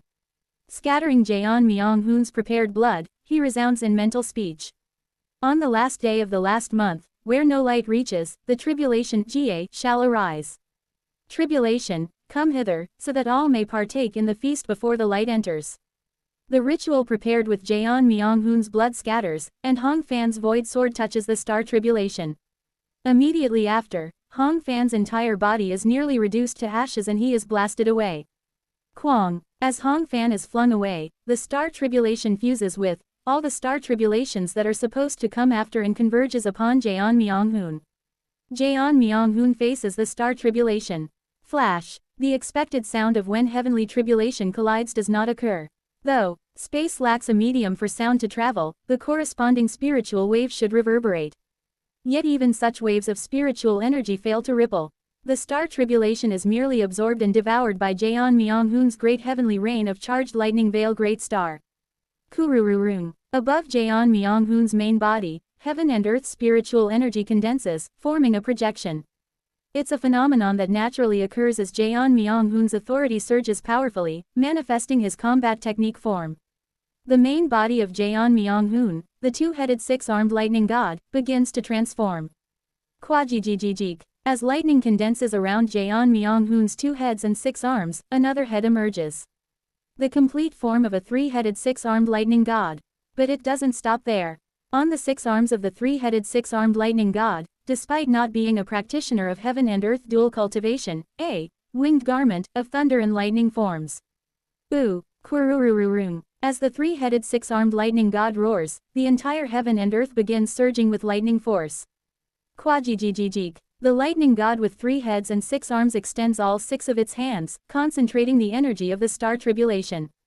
Then, in the center of the six hands, a certain form begins to coalesce. Rain Yu. It is a sphere of lightning inscribed with the character, Rain Yu. Subsequently, other spheres begin to materialize in the lightning god's hands one by one. Clearing G cloudiness men want of connection Yi crossing K. Inner diagram Ne Gua and outer diagram Y Gua. Holding these six symbols in his six hands, excluding the symbol Rain Yu in the center, Jaeon Myung-hoon opens wide all of the eyes of the three-headed six-armed lightning god, releasing a massive roar. Ha! Kururururung. With that final act, the star tribulation is completely absorbed into Jaeon Myung-hoon's body. Half closing his eyes, he finally draws his origin star into the projection. At last, I've made it this far. He has finally become a star-shattering stage esteemed one. He gazes at the symbols held in his hands. These are Dharma treasures forged from the power of the recent star tribulation. With these, it is certain that he will be able to easily create the remaining six origin stars. Perhaps within 1,000 years, I should reach the grand perfection star-shattering stage and aim for advancement to the sacred vessel stage. This is the heavenly golden thunder body. Reigning as the master of all thunder and lightning, impervious to heavenly tribulations, and even using them as a spiritual elixir to advance cultivation. Perhaps my ender, Yang Soo-jin, who is presumed to have the same ability as I do, also utilize these traits to their fullest, allowing him to reach the pinnacle of true immortality within 3,000 years. Jaeon Myung-hoon muses this as he approaches the figure who was observing his advancement ritual nearby. Ancestor, I have finally succeeded in becoming an esteemed one. The one who was watching over him. Yi In-wei, with an expression of letting go a big burden from her heart, kneels before Jaeon Myung-hoon. Please, do not speak to me with such formality, O esteemed one. You are now the greatest pillar of our golden divine heavenly thunder sect. This humble one merely took on the role of ancestor due to being born a little earlier than esteemed one. I am but a small and insignificant being, utterly unable to match the achievements of the esteemed one. Jeon Myung-hoon looks at that Yin Wei with a complicated expression. However, he soon shakes his head and, as if accepting his position, speaks. Understood, Yin Wei. From this day forward, this esteemed one declares himself as the supreme of the golden divine heavenly thunder sect. Within the sect's hierarchy, unless the founder returns, no one may surpass this esteemed one. From henceforth, the great golden divine heavenly thunder sect shall once again enter its golden age. Yin Wei, with an expression far more natural and relaxed than the one she had shown to Seo Eun-yun in the past, presses her lips to the top of Jeon Myung-hoon's foot. Glory to the golden divine heavenly thunder sect. As if her worries about the sect's future are now largely cast aside, her face becomes greatly relaxed. This is 1,300 years since Seo Eun-yun became a sacred master. Thus, Jeon Myung-hoon became an esteemed one. Whisper whisper whisper whisper, countless whispers echo in her ears. Kang Min-hee slowly opens her eyes. She, flying upside down in the sky, escapes from the whispers and looks ahead. Before her, countless blue souls ripple and sway. On the day she regained her sanity thanks to Seo Eun-yun and came to fully understand her own fate Ming. Since that day, the ghosts that followed her have all transformed into these blue spirits. Thank you, everyone, I've finally regained all of my memories. She had lost her memories during the sacred vessel advancement ritual and became an immortal art. As an immortal art, she originally existed without any memories, but during the advancement ritual, she was able to recover her memories thanks to the blue spirits that came to follow her. These ghosts, having let go of all their grudges from life, now serve Kang Min-hee with complete loyalty. Of course, once their grudges are resolved, it would be normal for them to be pulled into the netherworld. However, for some reason, the blue spirits do not leave Kang Min-hee's side. It is as if, by staying near her, they are unaffected by the attraction force of the netherworld. She begins to grasp a certain understanding of her true ability. I'll probably only fully understand once I reach the level of true immortality, but my true ability is likely the creation of bridles. Though the word bridles evokes a sense of resistance, the true nature of her ability is essentially creation of laws. Creating a desired law to bind opponents, or to protect those she wishes to protect. A power particularly specialized in protection, that is the true essence of her ability. If I discuss this with my comrades and deliberate on how to utilize this ability, I'll probably be able to develop it further, but regrettably, Seo Eun-yun had repeatedly warned her that such a thing must never happen. Thus, Kang Min-hee has kept silent about her true ability to this day. In any case, the reason these blue spirits remain by her side instead of falling into the netherworld is because she created a law. By declaring herself as a part of the netherworld, and establishing herself as a sanctuary where spirits could linger before being judged, she enabled the spirits to stay by her side and remain loyal to her. This ability is still unstable. That is the truth. The law Kang Min-hee created stems from the deepest parts of her heart. It emerged from the realm of her unconsciousness and is not something she had intentionally created. If I rise to true immortality, will I be able to properly wield this ability? There are things she wants to do with this power. There are things she wants to see. But, as she has yet to reach a level where she can freely create laws, she lets out a small sigh. Let's grow stronger. Now that she has recovered her memories, the advancement ritual to the sacred vessel stage becomes easy. In order to advance to sacred vessel, advance to entering nirvana, and advance to true immortality to fully unleash her ability, she begins to move forward. Wo Wang, countless spirits follow her, who is upside down. Kang Min-hee strolls through peaceful Cloud Star, the location chosen for her sacred vessel advancement ritual. The scattered fragments of Kang Min-hee begin to be absorbed into her, centering on her identity as an immortal art. At first, as she prepared for the sacred vessel advancement ritual, she felt resistance. Replacing herself with immortal arts. It was such a terrifying and aversive concept. In general, beings at the integration stage and above perceive immortal arts as an art that moves through attraction force. The basic immortal art of the integration stage, various omens, and the basic immortal art of the star-shattering stage, examination of doubts. All of them are activated through attraction force. Thus, becoming a sacred vessel felt unsettling, as though replacing oneself with the flow of attraction force. But, Seo Eun-yun explained it to her. That immortal arts, in truth, are the power of the heart. That they are an authority that is activated through one's heart. Now, I'm not afraid. Because of that, she can step forward without hesitation. Immortal arts is a branch of the heart. To say that one replaces oneself with immortal arts is nothing extraordinary. It merely means restructuring oneself around a portion of one's heart, the part of the heart one pursues the most. In other words, it is one's character. A sage once said, if one aligns their heart with goodness, later, even when acting on instinct, they will behave with goodness. If a swordsman develops and maintains a habit of honing their sword, in due time, their instinctive actions will involve honing the sword. This is what it means when immortal art is said to replace one's persona. Perhaps being human is not solely determined by one's physical body, brain, or even spiritual form. Becoming completed by what one does and what one desires to become. That is what it means to be a person. And, replacing one's persona with immortal art signifies completing oneself based on one's desires. Immortal cultivation is not simply about growing stronger, living longer, acquiring superior dharma treasures, or consuming better pills. It is about completing oneself. It is about finding one's own path and advancing forward. That is what immortal cultivation is, Kong Min-hee. So, there's no need to be afraid. We'll cheer you on. Those are the words Seo Eun-yun had told her before she began her sacred vessel advancement. Pot. The fragments Kong Min-hee scattered begin to coalesce around the heart she desires. Centered on the immortal art she has chosen, the flawless mantra, they start to gather. Immortal cultivation is, ultimately, a bridle. A bridle is something placed upon slaves or livestock. Kong Min-hee obtained this mantra in the past from the deep and dark being. And as she proceeds with her sacred vessel advancement ritual, she feels as though she understands the heart of the one who created this mantra. Unending distress. It is this distress that created this immortal art. However, Kong Min-hee adds her own interpretation to this distress. Immortal cultivation is ultimately a bridle. But, at last, she completes a full circle around peaceful cloud star. It is also something meant to protect. The being who created the mantra undoubtedly sought to reveal their own servitude through it, and at the same time, to make those who learned the mantra serve them like slaves. However, for some reason, she perceives within the meaning of that action a will, to protect. Attraction force is a chain, and fate is a bar. Thus, until one becomes flawless, remain within this place. I shall protect you. Pot. She, who completed a full circle around the planet, absorbs the final fragment. Pot. Countless blue spirits leap with joy, and Kong Min-hee's body begins to grow enormously.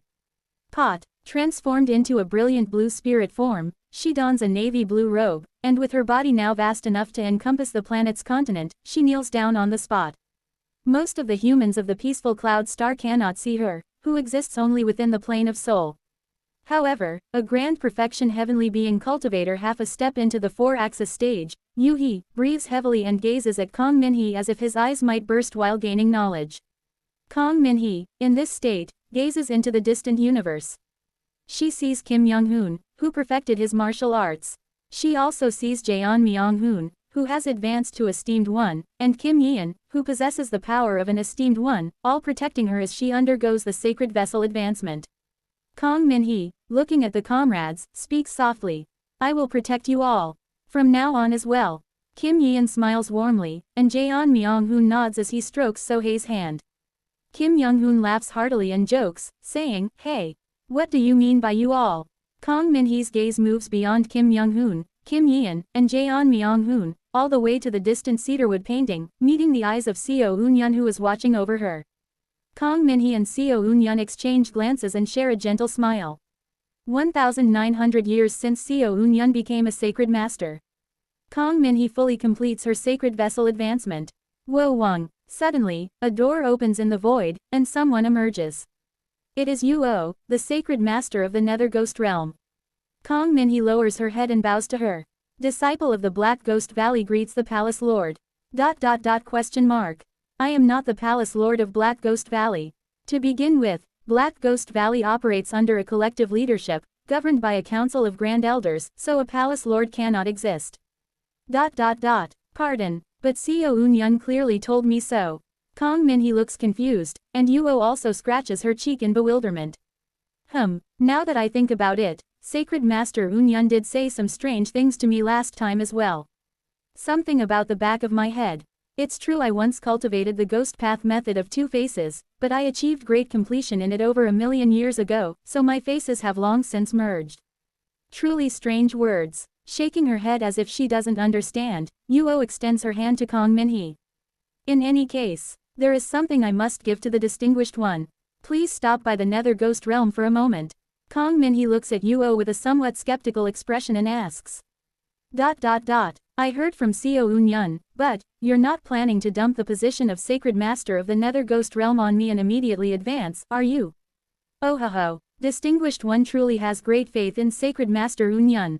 It's not exactly that. At least, until the end, I still need to look after the children of the Nether Ghost Realm. Distinguished One would indeed make the most fitting successor, but it's not mandatory. I will swear it upon the one I serve. Before the end, I won't forcibly pass the position of Sacred Master onto the Distinguished One. Hearing Yuo's words, Kong Minhee's face flushes slightly. I apologize for misunderstanding. Then, what is it that you wish to give me? What I have to give are fragments of an immortal treasure and information that will provide aid in the mantra the Distinguished One is cultivating. Thank you for your kindness, Senior. After bowing to Yuo, Kong Minhee conveys the situation to Seo Unyun and her comrades before following Yuo to the Nether Ghost Realm. Jaeon Myonghoon and Kim Yeon exchange glances, then return to cedarwood painting through the dimensional gate Seo Unyun has prepared.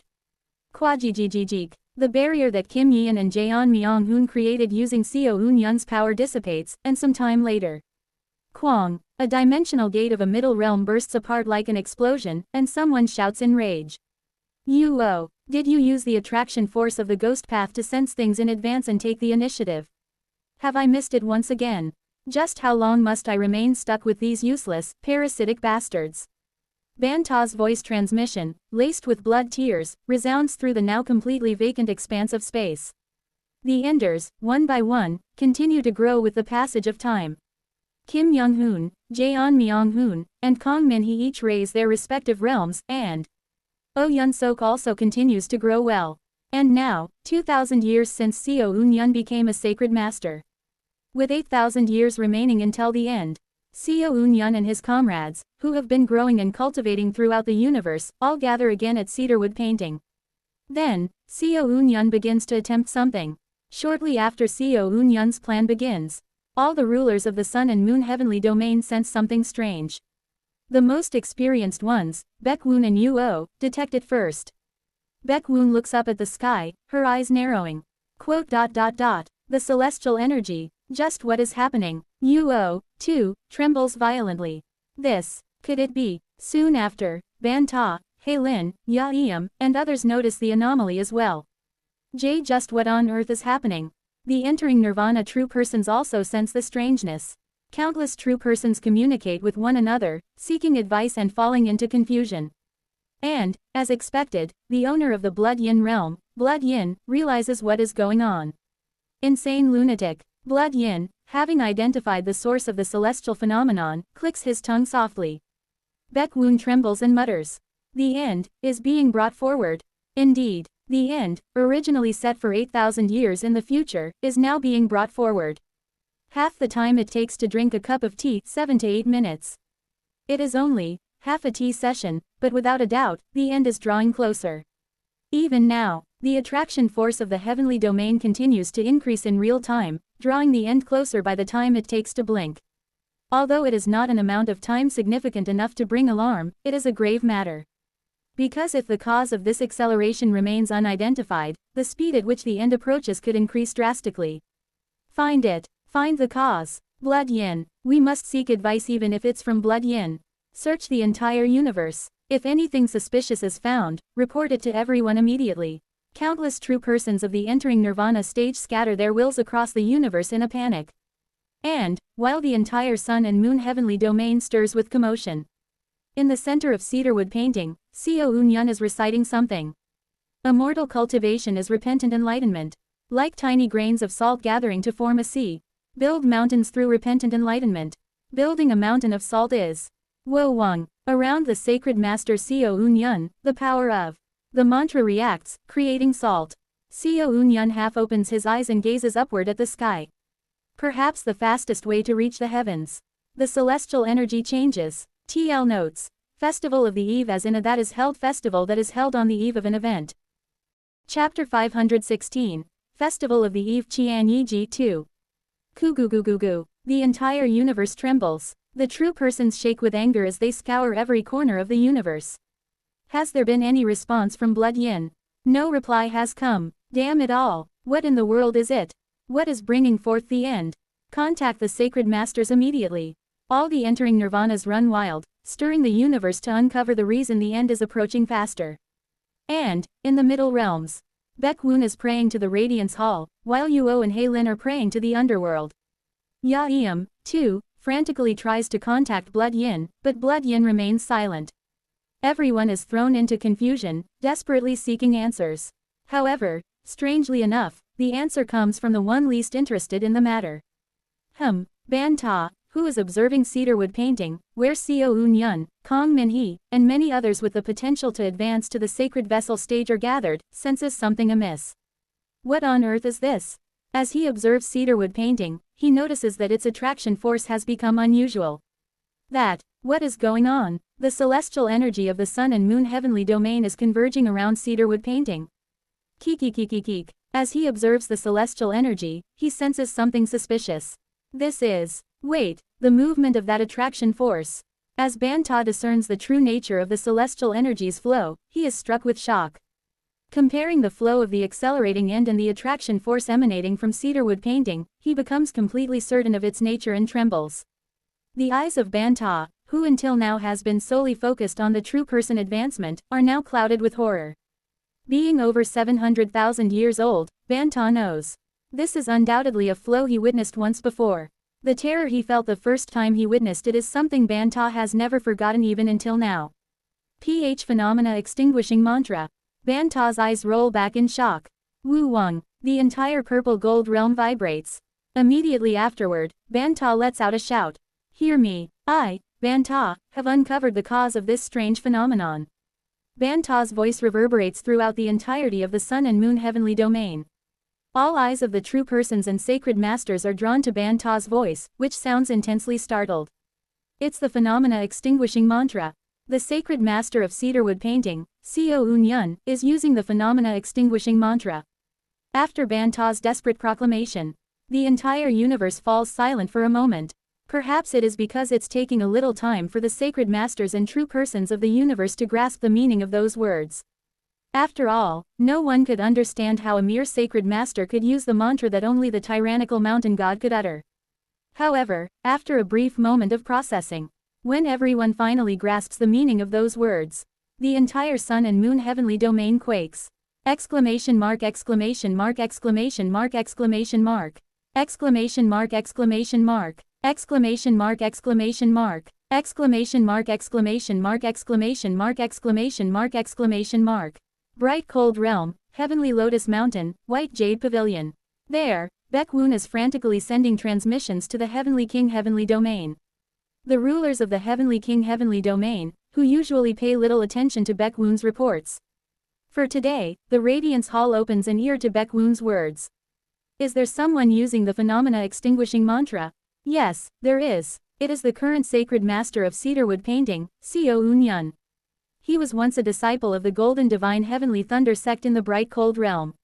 After the authority of the owner of heavenly punishment led to the destruction of the Golden Divine Heavenly Thunder sect, he wandered from place to place for 800 years before advancing to the sacred vessel stage.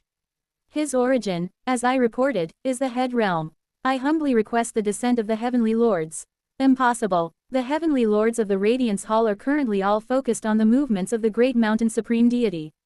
But, instead, we will request assistance from Youngsung and the Northern Dipper 7 heavenly lords as allies. As direct descent is impossible due to the lightning sacred sea, have their disciples prepare the ritual for divine descent. Exclamation mark. Thank you. However, one of the Northern Dipper 7 heavenly lords, disciples, Yo-hee, is currently captured by the sacred master of cedarwood painting. The descent may not be perfect. As long as they are not the vast cold heavenly lord in their youth, an imperfect descent will suffice. Yes, certainly. No matter what, he could not possibly wield the strength of the vast cold heavenly lord in their youth. Baekwoon nods as if understanding. How long will it take for the Northern Dipper 7 heavenly lords to descend? I do not know. Pardon, what on earth does that mean? They are currently in the outer sea, trying to save their master. Contacting them is uncertain. Everything depends on fate. You should seek assistance from Young Sung. Crackle. The true immortal of Radiance Hall, having finished delivering the divine oracle to Baekwoon, soon conceals their presence. Baekwoon grits her teeth, letting out a low groan. Those fools who only know how to flaunt their arrogance. But there is nothing she can do for now. O great agent of calendrical methods and chronicles. Apostle of the Lord who governs the passing of time. I, Baekwoon, sacred master of the bright cold realm and saint of light, humbly request your assistance. Wu Wang. In an instant, Baekwoon's mind is pulled beyond the distant sky, to some unknown place. She whispers something in prayer to Young Sung. Her wish is for the current crisis to be resolved.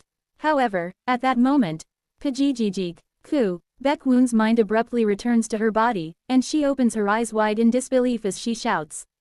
Unbelievable, what do you mean by this? Are you saying you will not assist the Sun and Moon heavenly domain? Are you turning your back on Radiance Hall? The Radiance Hall will not stand idly by. However, despite Baekwoon's cries, there is no one to answer her.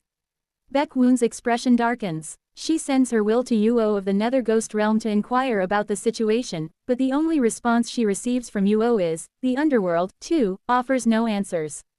The South Polar Ritual Treasure has betrayed Radiance Hall, and the underworld side used the ghostly yin transformation immortal route to create the ghost-guiding Holy Mother, and even though there is someone using the phenomena extinguishing mantra, the tyrannical mountain god does not take action.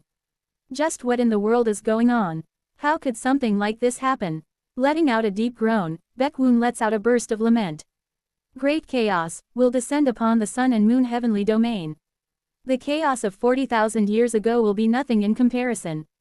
No, this might be comparable to the great chaos during the era of the Golden Divine.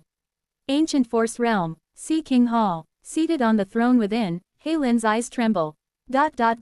Unbelievable, it was possible to use the phenomena extinguishing mantra. And that too by a mere sacred master who hasn't even lived for 10,000 years. For a sacred master to wield it, one would need to chant the phenomena extinguishing mantra continuously for at least 330,000 years while deeply understanding immortal arts. Even then, that would assume direct tutelage from that being. How on earth is such a thing possible? Heilin lets out a low groan, as if unable to comprehend it at all. What should I do? Should I fulfill my duty as a sacred master? Or should I repay the debt as a descendant of the immortal beast Sayaji? What should I do? Father, true devil realm, blood sacrificial altar. There, Ya-Eum gazes at cedarwood painting with an expression full of unease. What madness is this, Co-Weo? Why are you assisting him with tainted soul filling the heavens? Isn't that not our goal? Warurururuk, the power of purple soul filling the heavens ripples around Ya-Eum. As expected, those born of the head realm cannot be trusted. In the end, did you completely lose your mind? Co-Weo, if it's come to this, am I to proceed with my plan without Co-Weo's aid? Letting out a small sigh, Ya-Eum's expression turns bitter. Astral realm, around cedarwood painting, numerous entities begin to appear. Quasi-immortals. All the quasi-immortals of the Sun and Moon heavenly domain leap across thousands of light years in their main bodies and encircle cedarwood painting. Among them, Jinlu Gok, a member of the same race as Seo Eun-yun, is present as well. Chuek, Jinlu Gok, assuming a human form, speaks. I thought highly of you because we are from the same race.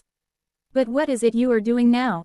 Stop this at once. However, the attraction force radiating from cedarwood painting remains unyielding. It continues to distort the surrounding space, slowly but steadily bringing the entire Sun and Moon heavenly domain closer to the end. Finally, the true persons erupt in fury. There's no need to speak any further. Cease the use of the phenomena extinguishing mantra. How you acquired that ominous and evil mantra, avoided retribution, and are now able to wield it is unknown. However, that mantra is dangerous. Stop using that vile devilish art at once. The true persons, who had been observing Seo Eun-yun since the Nether Ghost Realm, speak with a mix of anger and fear in their eyes. He is the one who grasped the true meaning of the Great Mountain-Splitting Emperor technique in the Nether Ghost Realm. Does this mean he traced back the Great Mountain-Splitting Emperor technique to obtain the true phenomena extinguishing mantra? Was what he was using until now not just an imitation of the phenomena extinguishing mantra's power, but the real mantra? Even with the recognition of the mantra's owner, it would take hundreds of thousands of years of repentant enlightenment to use the phenomena extinguishing mantra at the level of a sacred master. How could such an anomaly exist? However, as the true persons clamor among themselves, pot, 5 colossal lights blossom around cedarwood painting. Simultaneously, 5-dimensional gates open, and countless figures emerge from within. Bright Cold Realm Sacred Master Baek Woon, accompanied by 6 esteemed ones of the Bright Cold Realm. True Devil Realm Sacred Master Ya Eum, accompanied by 3 esteemed ones of the True Devil Realm. Ancient Force Realm Sacred Master Hei Lin, accompanied by 4 esteemed ones of the Ancient Force Realm. Nether Ghost Realm Sacred Master Yuo, accompanied by 4 esteemed ones of the Nether Ghost Realm. Purple Gold Realm Sacred Master Ban Ta, accompanied by 4 esteemed ones of the Purple Gold Realm.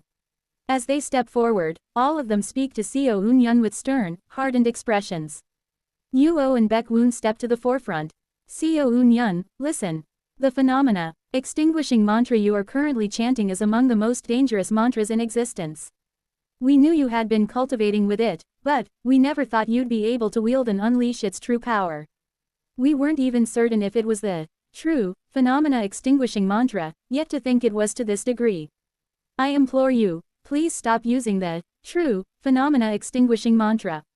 You've only been cultivating with it, so you likely don't understand the full extent of its power. The true power of that mantra is truly terrifying. It is enough to threaten the entirety of the sun and moon heavenly domain. So stop it at once. I have personally witnessed the power of the phenomena extinguishing mantra from afar. Yuo desperately tries to persuade Seo Eun-yun. Using it will cause countless living beings to perish. Many will be sent to the netherworld, unable to find rest, and instead will be absorbed by the mantra's user and suffer eternal torment. I implore Sacred Master Eun-yun to listen. The phenomena extinguishing mantra is an utterly horrifying devilish art.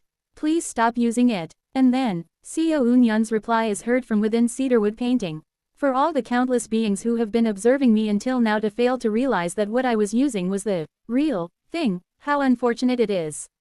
Without even being able to discern between the true and fake phenomena extinguishing mantra, how can seniors simply label it as a horrifying devilish art? Depending on how I use it, could it not become the starting point to saving everyone? At those words, one of the true persons shouts angrily. You, a brat not even 5,000 years old, dares to judge us with your meager experience. This immortal has seen the phenomena extinguishing mantra once before. Do you have any idea what happens when it is unleashed?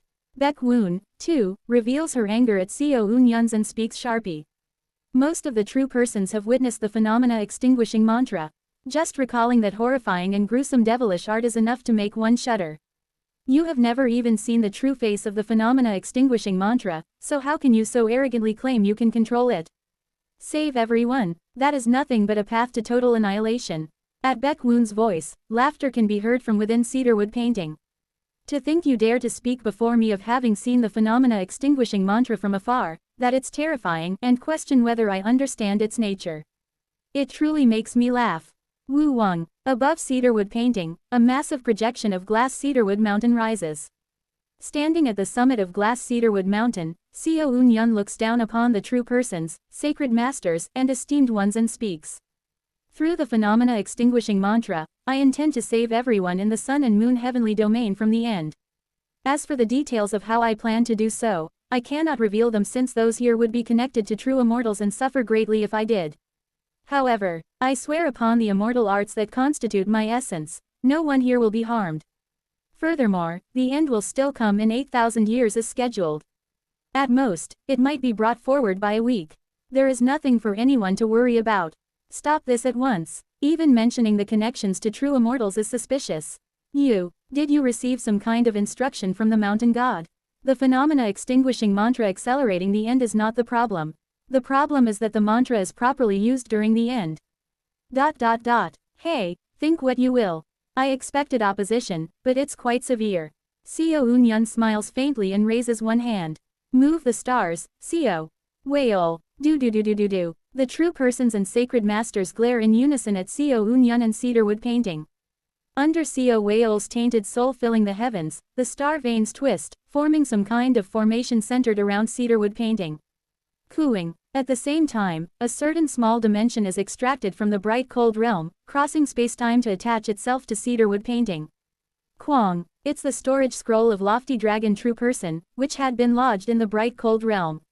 I, the rightful owner of the tears and armor of Hanyang, the clear scale armor, hereby declare.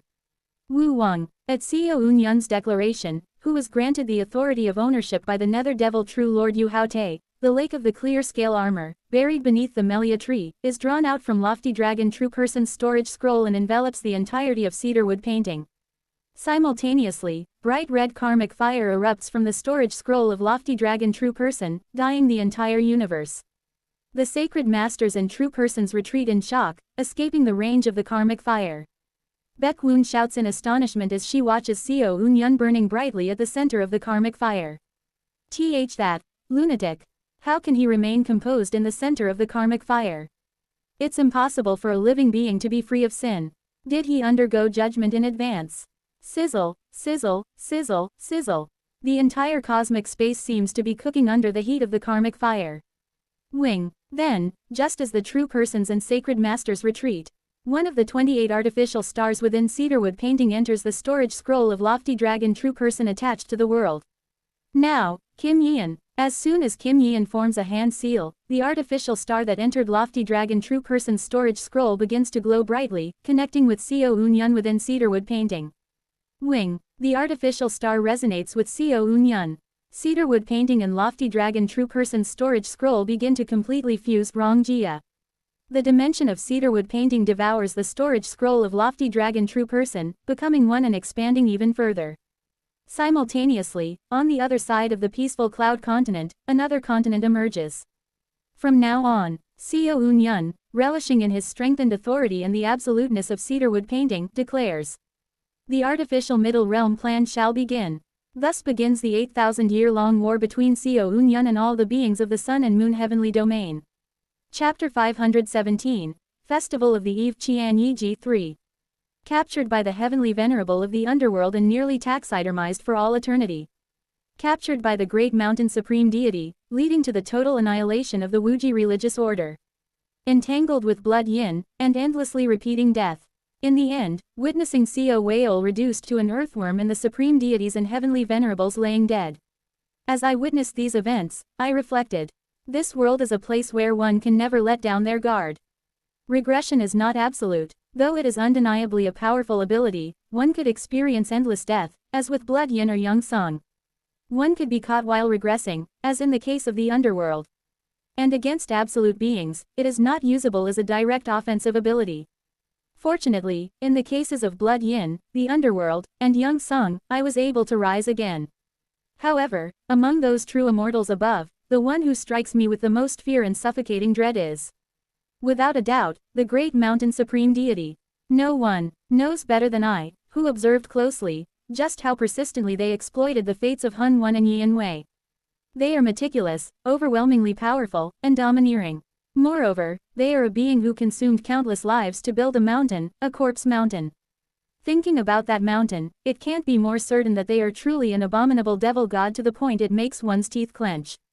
In the world of Penglai Island, they did show me a slightly kind side. However, that was it. I am now at the sacred vessel stage. My true strength is at the entering nirvana level, and by interrogating the entering nirvana true person Yohi, whom I captured alive, I was able to learn the truth about the entering nirvana advancement and true immortal advancement. True immortality is right before me. They said to settle things above. I know their nature very well. Great Mountain is never fair or just. Only in matters related to their master do they occasionally act with a semblance of fairness. In essence, they are a colossal evil, Ju-yi. Given their words about meeting above, it wouldn't be strange if they immediately attacked me with full force the moment I succeeded in the true immortal advancement. Of course, there could be additional conditions implied in meeting above, but based on my interpretation of their character, I cannot afford to dismiss such a possibility.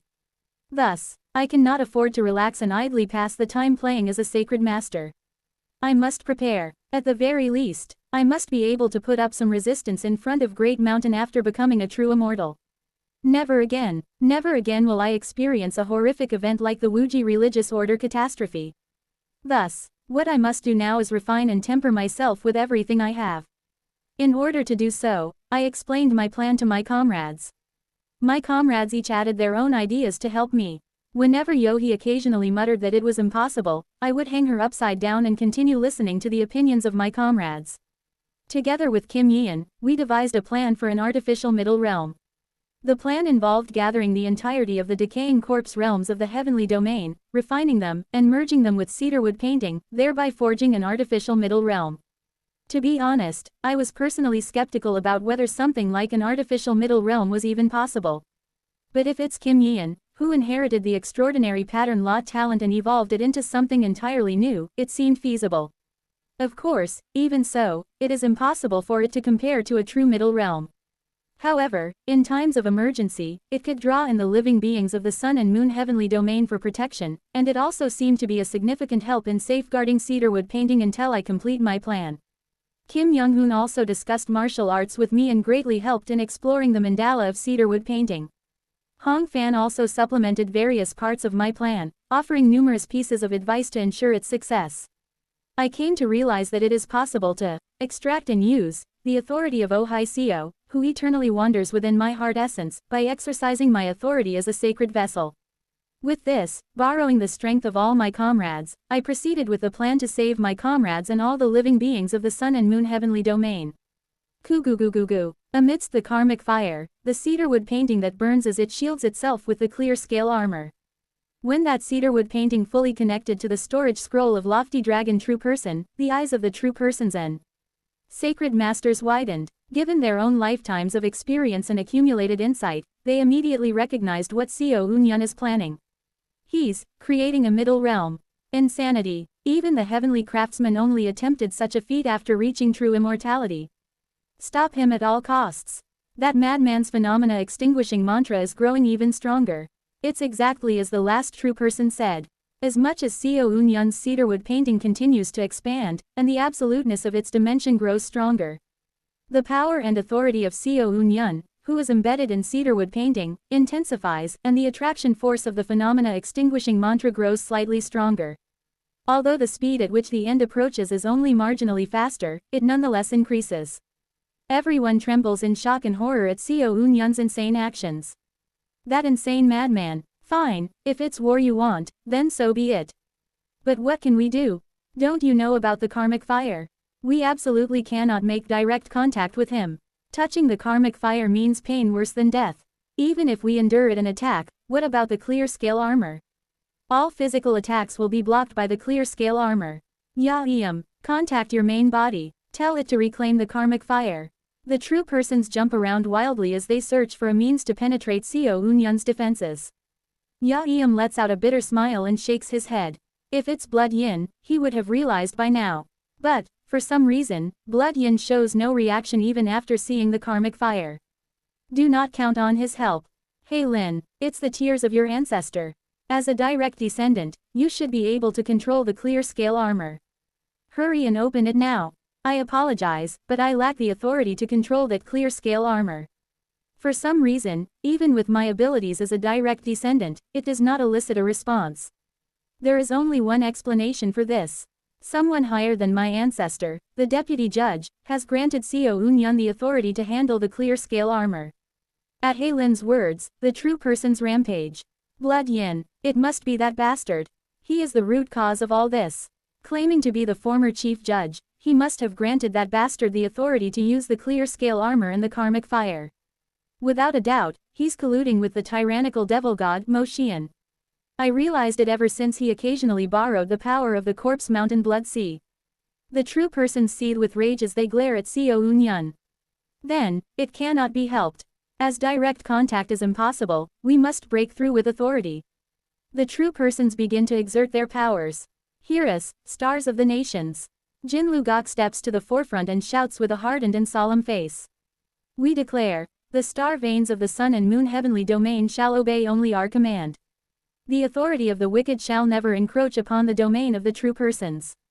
Wu Wang, the formation formed by the star veins controlled by Seo Wei-ol begin to transform.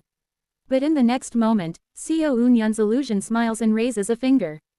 Wing, behind Seo Eun-yun's head, the wheel rises.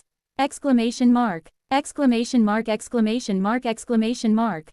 Exclamation mark exclamation mark exclamation mark exclamation mark exclamation mark exclamation mark exclamation mark exclamation mark exclamation mark exclamation mark. The true persons go berserk with madness, sealing their own vision to avoid directly gazing at the wheel. I rewrite. O formation of stars, become the threads that pull in the outer realms. Keying. Simultaneously, Co Whale's tainted soul filling the heavens and Co Unyun's wheel begin to move. The formation of star veins, which the true persons and Jinlu Gok had seized control of, instantly transforms into a formation. Obedient to Co Unyun's command. The wheel, the attraction force of the phenomena extinguishing mantra and tainted soul filling the heavens exert their power, pulling an immense mass from beyond the universe. Kugwagwagwa. In the shape of an eye, a decaying corpse realm enveloped in a dimensional barrier leaps through space at an immense speed and merges with cedarwood painting like lofty dragon true person's storage scroll. Once again, Kim Yeon's artificial star enters the eye decaying corpse realm, fully fusing cedarwood painting in the outer decaying corpse realm. O formations of stars, become the threads that pull in the growing realms. Once again, from the far reaches of the universe, beyond the interdimensional void, yet another body part of a true immortal begins flying towards this location. Baek-woon solemnly stretches out her hand. Kwang. Immediately after, the incoming decaying corpse realm explodes, instantly annihilating all living beings within it. Kugugugugu. The universe quakes violently, excluding Yo-Oh, Baek and the other sacred masters of the middle realms. The four of them, exuding an aura akin to that of true immortals, glare at Co Unyun. Baek-woon opens her mouth. Such rampage will not be tolerated any longer. Summon the decaying corpse realms 100, 1,000 times if you will. I will destroy them all before they even arrive. ... It must have been a realm where billions of living beings resided, yet you destroyed it without hesitation. If it's to prevent the sun and moon heavenly domain from entering your stomach, I would do worse. Have I not already said it? This will bring no harm to you all. Moreover, my intent is not to devour the sun and moon heavenly domain. Nor is it to offer it to the current owner of the phenomena extinguishing mantra, as you suspect. Do you want me to swear upon the black ancient paper before the owner of names? That won't be necessary. The fact that you're involved with true immortals is already indisputable. For someone of your caliber, I'm sure you've prepared a sufficient escape route already. Yang Soo-jin was the same. Do you intend to continue? Co Unyun locks eyes with Baek-woon. The being standing here now is not the one who used to exchange opinions with Co Unyun in passing or jokingly pursued him to push the sacred master position onto him. No, this is a being resolved to obliterate the existence known as Co Unyun with all their strength and to prevent every single one of his actions. A being who crushes the small without hesitation for the sake of the great. That is the sacred master Baek-woon who stands here now. Co Unyun meets the eyes of Yu-Oh, who appears to be withholding her actions. Sacred Master Yu-Oh, are you planning to step aside? I will remain neutral. Yu-Oh calmly takes a step back from where she stands. As I cannot take any other actions without the commands of the Reapers, I hope everyone understands my stance. The true persons and sacred masters nod, and Co Unyun nods as well. In any case, one sacred master stepping aside is already a great help. Co Unyun then turns to another. He looks at Hae-lin, who shows a slightly ambiguous heart essence, and asks. Sacred Master Hae-lin seems to be hesitant. What will the Sacred Master do? However, Hae-lin, after appearing to deliberate over his question, hardens his expression and speaks. I am the Sacred Master of the Ancient Force Realm. I have resolved to protect the living beings of the Ancient Force Realm. Hae-lin steps forward and shouts at Co Unyun. Stop the phenomena extinguishing mantra, Co Unyun. Even if it's you, you cannot stop us all. A tone that carries a hint of pleading, but Co Unyun only gives him a look that says he understands his will. He does not back down. Is that all? Yet all the remaining true persons and sacred masters. They only stare coldly, with no one stepping back further. Only Baek-woon speaks coldly again, merely informing Co Unyun of reality. Summon the decaying corpse realms as many times as you wish. Call forth the stellar systems as well. I will crush them all, no matter how many times they come. At that, Co Unyun smiles. Then, as you wish. Immediately after, next to Co Unyun's projection, another massive projection appears. It is a woman clad in a navy blue robe, her hair dyed azure blue. By my authority as the Holy Mother who guides the dead, the deceased shall come to my embrace. Kong Min-hee, who has reached the sacred vessel stage, raises one hand and extends it towards the remains of the decaying corpse realm that Baekwoon had just destroyed.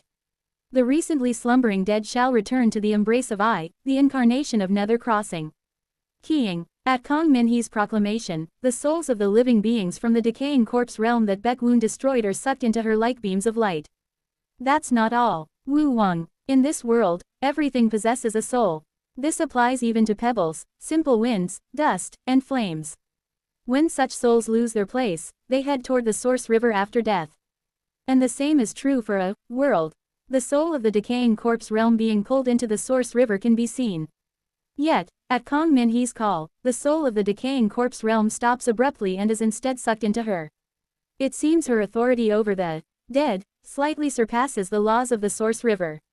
Whether this is because the owner of the source river is absent or because her authority is intertwined with the heavenly venerable of the underworld, often referred to as the true god of death, remains unclear. Wo Wang. Kong Minhee places the souls of the destroyed decaying corpse realm and its living beings into cedarwood painting. Seo Eun-yun immediately places those souls into his heart essence and replicates them within the canvas of myriad forms and connections. A portion of Ohai Seo's authority, which summons the power of beings from the past, combined with the sacred master's authority to extract what exists in the heart essence into reality and make it permanent, he manifests the bodies that the souls once possessed in the past, inside his heart essence and extracts them into reality through the sacred master's authority. Thus, through the combination of Kong Minhee, Seo Eun-yun, and Ohai Seo, all the deceased living beings are brought back to life with their physical bodies restored. TSTSTSTSTSTSTSTs. That is not all. Oh Yun-sok begins to exert his strength. Although he is still the lowest in cultivation realm among Seo Eun-yun's group, being only at the grand perfection integration stage, he was able to find his authority when he exited Punglai Island. The dense power of primordial chaos saturates his entire body. Within the purple mist, Oh Yun-sok grasps the soul of the decaying corpse realm that Seo Eun-yun absorbed. Wo Wang. Everything intertwines. In the midst of chaos, reality and illusion seem to blur and shift faintly, and the remains of the decaying corpse realm, which should have been outside, are drawn by the soul of the decaying corpse realm and suddenly appear inside cedarwood painting. As Kim Yeon's consciousness domain moves, the artificial stars combine the shattered remains and the soul of the decaying corpse realm, reconstructing the decaying corpse realm inside cedarwood painting. This is the power of the liberation law talent. The decaying corpse realm, reassembled within cedarwood painting, soon melts into it, expanding the size of cedarwood painting once more. After completing this sequence of events, Seo Eun-yun's attraction force has grown even stronger. Seo Eun-yun meets Baekwoon's gaze and speaks. How many times did you say you would destroy it? Go ahead. No matter how many times you destroy, it's useless. To us. Seo Eun-yun looks back at his comrades and smiles. We have the Wuji Divine Demon, Lightning Harbinger, Ghost Guiding Holy Mother, the hope of the Great Azure Heaven Creation Sect. Including the owner of the wonderfully mysterious fortress, countless heroes stand here. Give up. Baekwoon stares at Seo Eun-yun with an expressionless face, before exchanging transmissions with the true persons and sacred masters. After murmuring amongst themselves in cosmic voices, they soon reach a decision and fix their gazes on Seo Eun-yun. Very well. Then, we shall engage you in the proper manner of a middle realm invasion strategy. Chi-chi-chi-chi-chi. A strange sound resounds, and Baekwoon, along with the true persons and sacred masters, simultaneously begin to unleash their domains. Even if it takes hundreds, no, thousands of years, we will stop you, Seo Eun-yun. The domains of the true persons become imbued with the power of immortal arts. Simultaneously, some kind of mark seems to be engraved within the domains of all the sacred masters and true persons.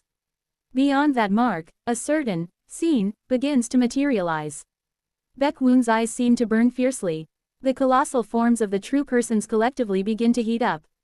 I, as the sovereign of a world, designate calamity upon the entirety of cedarwood painting. The true persons and sacred masters combine their powers, constructing something within their domains. It is a star. Seo Eun-yun understands what they are doing. It is something he experienced once before in the Nether Ghost realm. The true persons are combining their powers to interfere with the plane of fate. I prophesize this. The defense enveloping cedarwood painting will inevitably reveal a flaw in 400 years, and through that flaw, cedarwood painting shall collapse. Before Seo Eun-yun's eyes, something is reflected. The barrier of clear scale armor and karmic fire, and the dimensional veil of cedarwood painting, created through the phenomena extinguishing mantra, tainted soul filling the heavens, and the absoluteness of the decaying corpse realm itself. It is a scene showing a small crack forming 400 years from now in that barrier, though the circumstances are unknown. TSTSTSTST. Beyond the world formed by the combined domains of the true persons and sacred masters. There, a new star appears. The star begins to cross into reality, under Baek Woon's will. Jing. The star crosses into the plane of fate in reality and connects with the star veins of the entire universe. At the same time, Seo Eun-yun feels it. That a prophecy of fate, like the time with Blood Yin, has been inscribed upon his cedarwood painting. A prophecy and the designation of calamity. And through fate and history, a true battle of the immortal family, one that may span thousands, even tens of thousands of years, begins. 518. If the battles of star-shattering stage cultivators are considered cosmic in scale, then the battles of sacred vessel stage beings are no longer mere battles, but closer to wars. As each individual has become akin to an entire world, their battles can no longer unfold in ordinary ways. Kijijijing. One true person detonates cosmic radiation, bombarding cedarwood painting. For 60 years. Another true person transforms the very nature of nearby heaven and earth's spiritual energy into poison. It seems to be a secret art that changes the properties, concentrations, and combinations of the poison every second. Yet even after 60 years, it does not stop.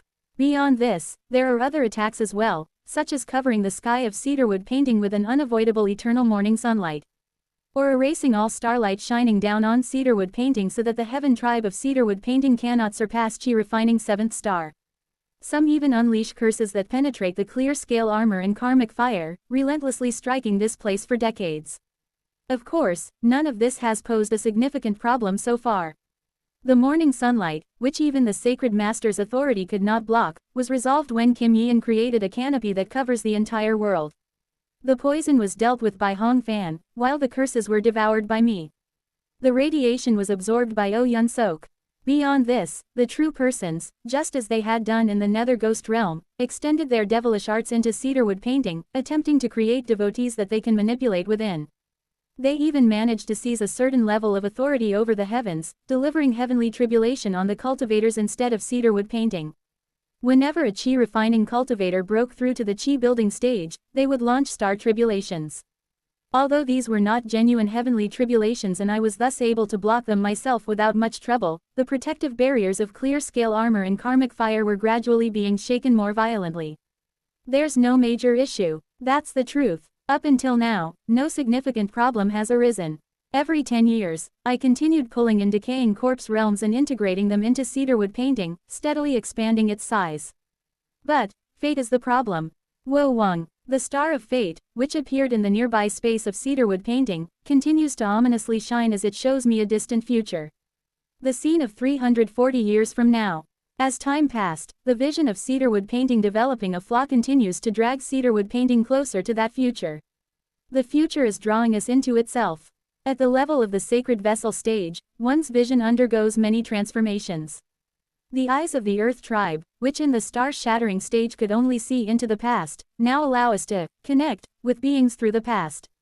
It becomes possible to communicate with beings of the past and draw upon their powers.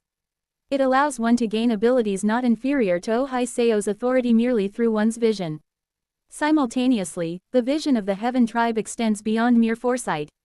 The path of the future. It becomes possible to read countless possibilities of the future, like countless grains of sand scattered on the ground. And among those countless possibilities, it becomes possible to gradually approach the desired future. The ability to move towards the future one desires. That is the vision of a Heaven tribe sacred vessel. It is because of this vision that cultivators at the sacred vessel stage have an astonishingly high average success rate of 40% when advancing to the entering nirvana stage. Unless one lacks willpower, has been kidnapped and enslaved by an entity like Yohi, or is bound to the world like the sacred masters of the middle realms, most sacred vessel sacred masters find it easy to advance to the true person stage. Wo Wang, Wo Wang, Wo Wang.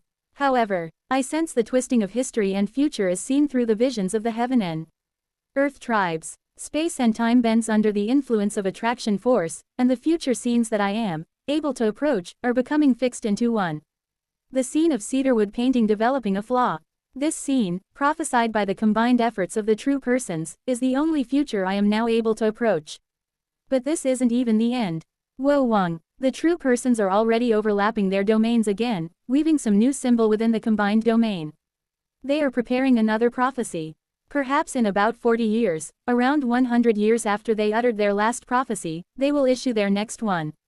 If this continues, layer upon layer of prophecies filled with my defeat will pile up, and in the end, I will be torn apart into pieces by the true persons. The sacred masters of the middle realms might be able to mount some level of defense against all the true persons in the heavenly domain, but I am merely a sacred master of a decaying corpse realm.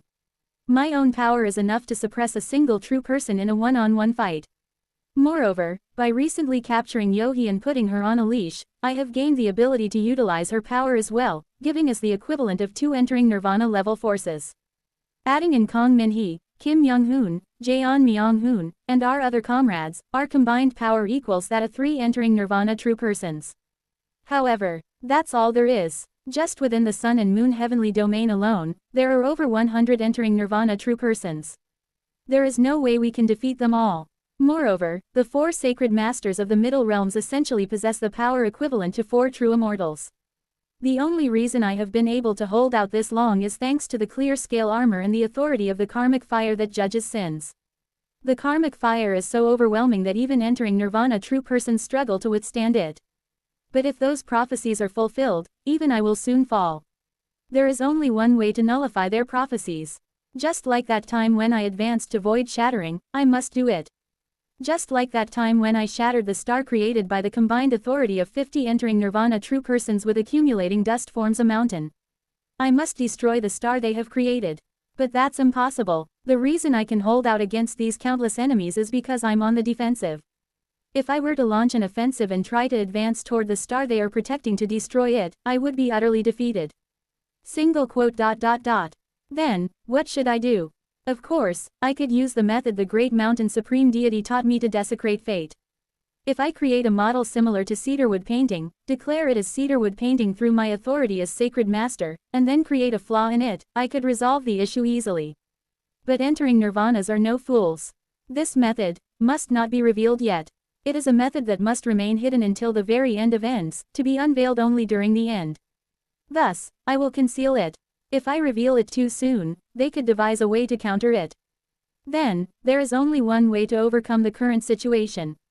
Yi and Ah, is everything going well with the preparations? A response comes through her voice transmission.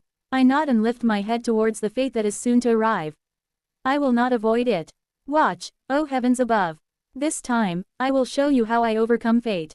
And so, 340 years pass swiftly. Over the course of 400 years, the true persons uttered 3 more prophecies in total. Each one is a prophecy that foretold 100 or 200 years in the future, so the prophecy that must be confronted right now is only one. The prophecy that states a flaw will appear on this very day in cedarwood painting. At last, as their prophecy comes true.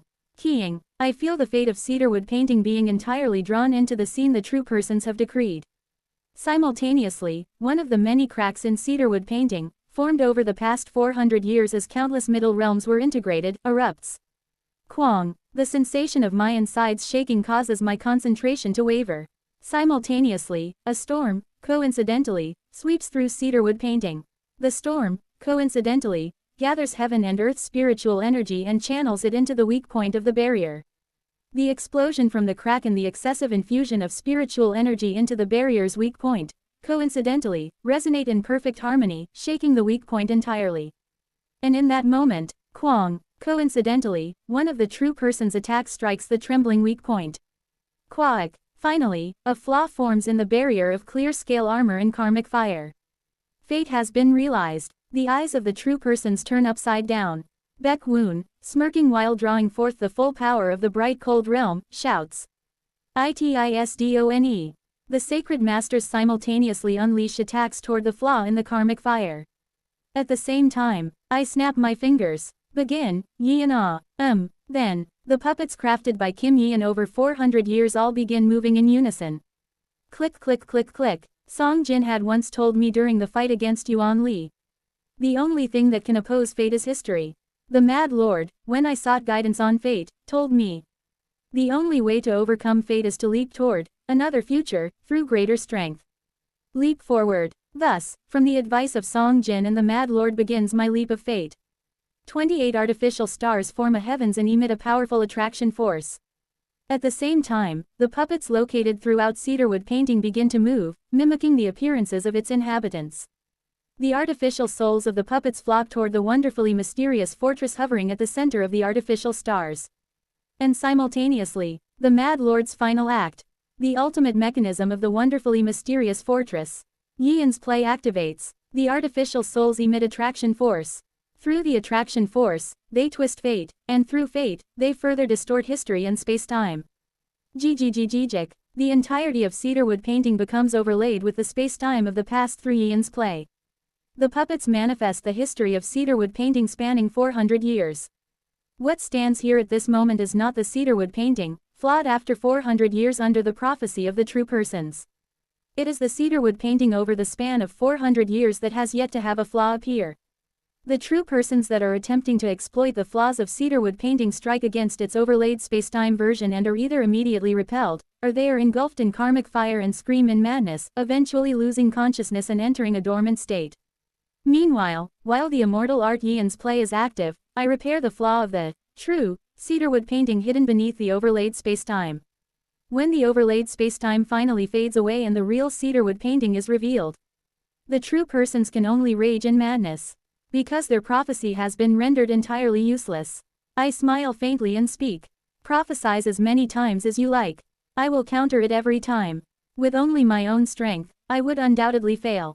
But I have my comrades, the wisdom and experience accumulated over 400,000 years, and secret arts. What I have accumulated is not so fragile as to crumble in just 10,000 years. Now then, as I have defended, it is my turn. I signal to Kim Yian with a grin. In the next moment, Kim Yian activates Yian's play once again. At the same time, I draw upon the authority of Ohai Seo and, through the authority of a sacred master, summon the power of the past. The scene Kim Yian showed just a moment ago was the past cedarwood painting, and if the Mad Lord's original plan for Yian's play was to show his own happiest moment from the past, the moment I intend to summon is something entirely different. Until now, let me show you just how many beings I have been entangled with. The next moment, Yian's play, Ohai Seo's authority, my Earth Tribe's sacred vessel vision, and the canvas of myriad forms and connections all combine, manifesting a scene from my memory, if only for a fleeting instant. Kwa Kajiji. The day of the golden divine heavenly thunder sex annihilation. It is the very scene of the sky, opening, as the eye of the owner of heavenly punishment gazes down upon the bright cold realm. The moment the owner of heavenly punishment's gaze lands, the entering nirvana true persons simultaneously scream in agony. Try taking it. It is the gaze of a governing immortal. Even I, who was only in the nascent soul stage at the time, withstood it. Wouldn't it be shameful if you all couldn't? I have no concerns about Zhengli or the owner of heavenly punishment becoming connected to me. Even in the lightning sacred sea, Zhengli ignored me and spoke only to golden shaking bird. There is no reason for them to seek me out in this life either. Moreover, I already used the Heaven Tribe vision to confirm this operation in advance. There are no issues whatsoever. Kua. Led by Baek Woon, the screams of the true persons echo resoundingly. Lightning surges from their bodies, and all of them, without exception, are cursed with the same lightning transformation as mine. In the next moment, the entirety of heaven and earth is consumed by the explosive clapping of lightning and thunder. Lei Sheng Pai Li. Chapter 519, Festival of the Eve Qian Yiji 5. Some might wish to argue against it, but I am not actually a fool. Of course, there are times when I exhibit symptoms akin to dementia, especially when searching for specific memories amidst the overwhelming volume stored within the canvas of myriad forms and connections. However, I have never forgotten the memories of the important moments in my life. Naturally, I still remember every detail of the time when I opened my mouth recklessly, leading to the entire golden divine heavenly thunder sect and the sky island being grinded to dust.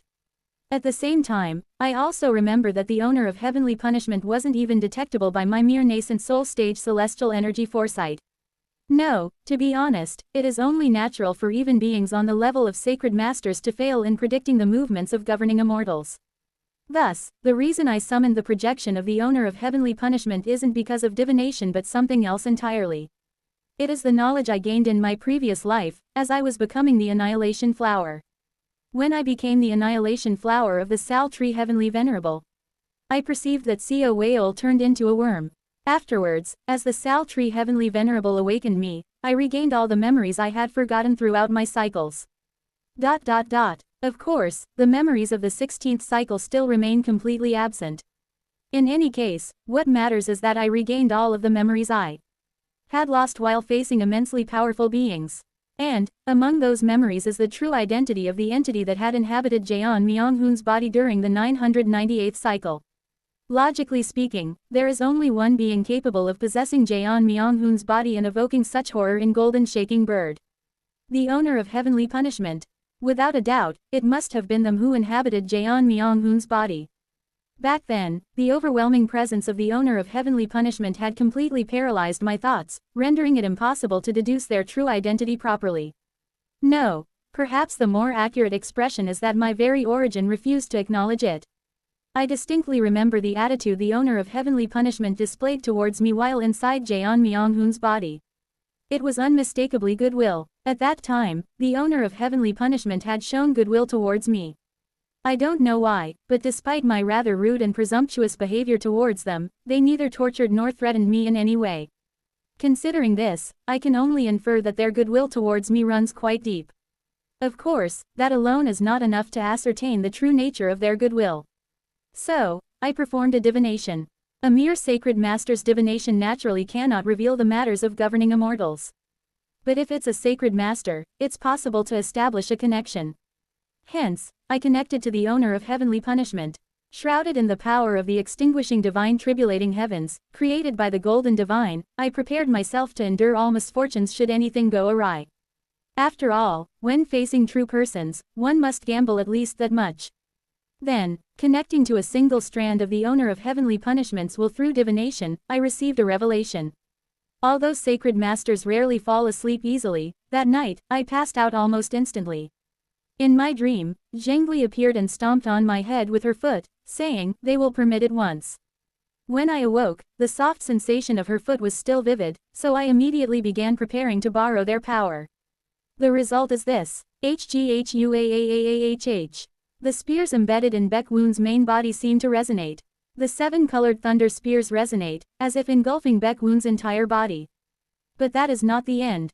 Ooh, return, I, return to thee. Accept the will of the great heavenly punishment. The true persons, beings each and every one worthy of being called sovereigns of the universe. Each and every one crazily emits light and begins to transform into lightning. Pajik, Paki Jijik, I feel the tips of my fingers gradually turning into lightning as well. However, the process is noticeably slower compared to the true persons, and judging by the impacted area, it seems that the lightning transformation itself will soon cease altogether. It must be because of the goodwill of the owner of heavenly punishment. I stare at the beings before me. The true persons, after convulsing in the cosmic space, begin quickly entering a dormant state one by one. It seems they are trying to endure the lightning transformation by focusing solely on recovering their strength while in this dormant state. However, apart from Baek Woon, the other sacred masters Ya-eum, Ban Ta, and Haelin appear to be less affected than the true persons, as I see them expel the lightning from their bodies. Borrowing the power of the middle realms plays a part, but it seems the sacred masters themselves are far less vulnerable to the power of true immortals compared to the true persons. Pajik, Pajijijik, lightning writhes within my brain. I have long since passed the stage of thinking through electrical signals, yet for some reason, I feel excitement bubbling within me. I feel an inexplicable urge to torment the beings before me. I just want to scatter malice upon these beings who seem to be on the brink of death. Come forth, Jeon Myung-hoon. Elixirs are scattered across the heavens. Normally, once the true persons have been reduced to this state, there would be no need to torment them further. But for some reason, I want to crush them even more thoroughly. And then, at my words, the star-shattering esteemed one who's been on standby. Jeon Myung-hoon steps forwards. Jeon Myung-hoon has already reached the mid-star-shattering stage before I knew it. He begins to exert his power. Qurururum. A 3-headed 6-armed lightning god emerges in the cosmic space and opens its 3 mouths wide. With it, the true persons who entered a dormant state to resist the lightning transformation begin to be pulled into Jaeon Myung-hoon's mouths all at once. In matters of lightning and tribulation, Jaeon Myung-hoon displays dominance comparable to that of Kong Min-hee. Exclamation mark! Exclamation mark! Exclamation mark! Exclamation mark! Exclamation mark! Exclamation mark! The true persons are struck with fear and engage in numerous exchanges of communication among themselves before they start fleeing, seemingly in an attempt to escape the surroundings. Wu Wang. They madly leap across space-time, as if trying to escape from the grasp of Jaeon Myung-hoon. But Jaeon Myung-hoon stretches out his 6 arms. Red lightning heavenly tribulation. Indra's net. Kwajijijik. Red lightning forms a vast net, covering all of heaven and earth. The fleeing true persons, afflicted with the curse of lightning transformation, are ensnared in Indra's net and bound in place. They roar in fury, unleashing their attacks on Jaeon Myung-hoon, but all are blocked by the clear scale armor, karmic fire, and the absoluteness of the cedarwood painting. Kwajijijik. The true persons, twisting their bodies in unison, employ the divine powers they have mastered over hundreds of thousands of years, as well as their respective immortal arts and immortal treasures, and finally break free from Jaeon Myung-hoon's grasp. But by this point, Jaeon Myung-hoon has already consumed plenty of the lightning-transformed flesh of the true persons, cursed with lightning transformation. Kurururung. It feels like I could fly.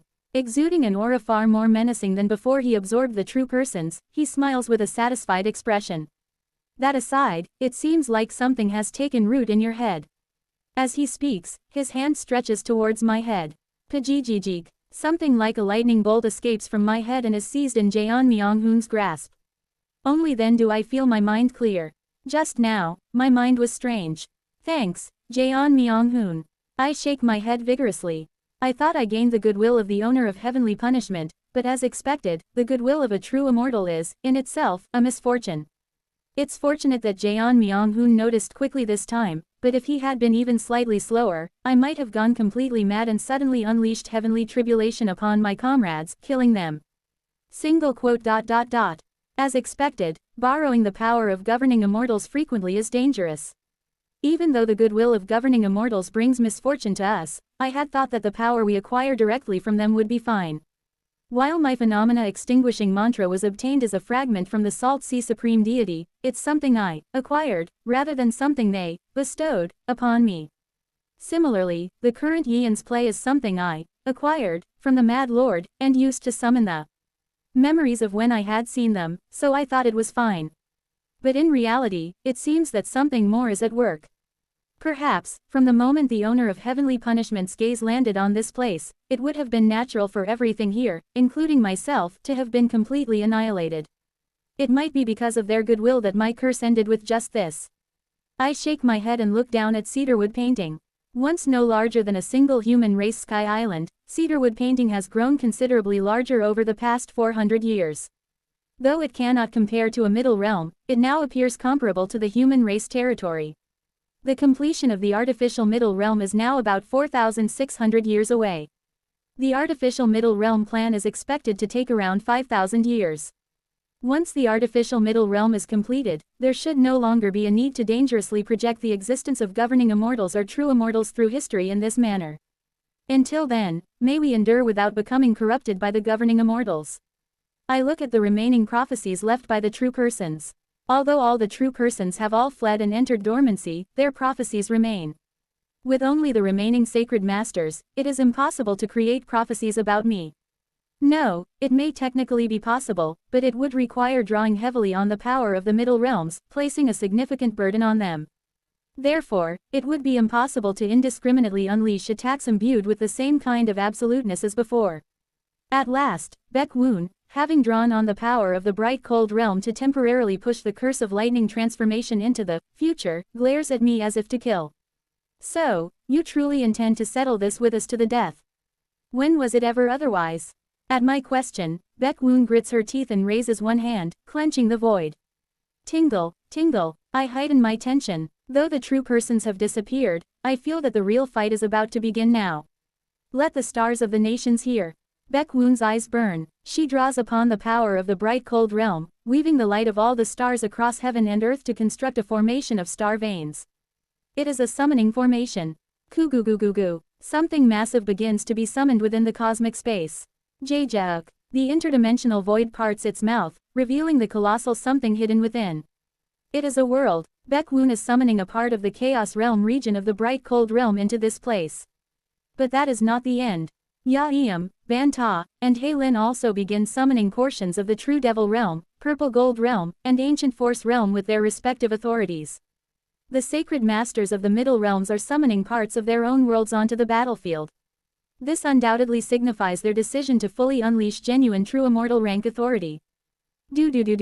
A portion of the Bright Cold Realm Chaos Region. A portion of the Purple Gold Realm Chaos Region. A portion of the True Devil Realm Ominous Place.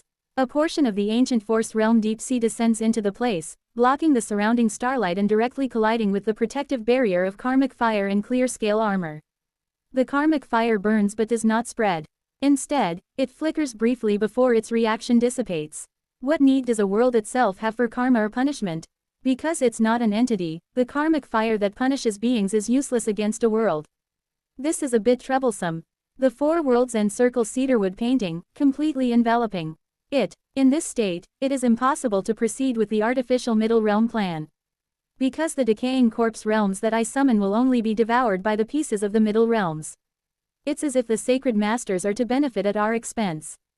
Kugugugugu. The four portions of the middle realms pierce through the karmic fire and clear scale armor before latching onto cedarwood painting and beginning to erode it. Although the will of the sacred masters cannot enter the area protected by the karmic fire and clear scale armor, the portions of the middle realms following their will pass through the karmic fire like a ship catching a fair wind. The karma fire and the clear scale armor remain in place, yet the portions of the middle realm press forward. At this rate, cedarwood painting will be entirely consumed by the four middle realms over the course of thousands of years. But I do not worry. The reason you didn't pull this out when the true persons were present must be because you feared the middle realms might be eroded by them. But, did you never consider that the middle realms might be eroded by me? They ignore my words and continue to erode cedarwood painting with the middle realms. No matter how much of a sacred master of true person level you are, no matter if you are worthy of being called a half-immortal, a sacred vessel is still just a sacred vessel. You do not possess the unique authority needed to erode the middle realms. At Ban-Ta's cold remark, I nod. Indeed, that is true. I cannot counter-erode them. The decaying corpse realm is of a lower tier than the middle realms.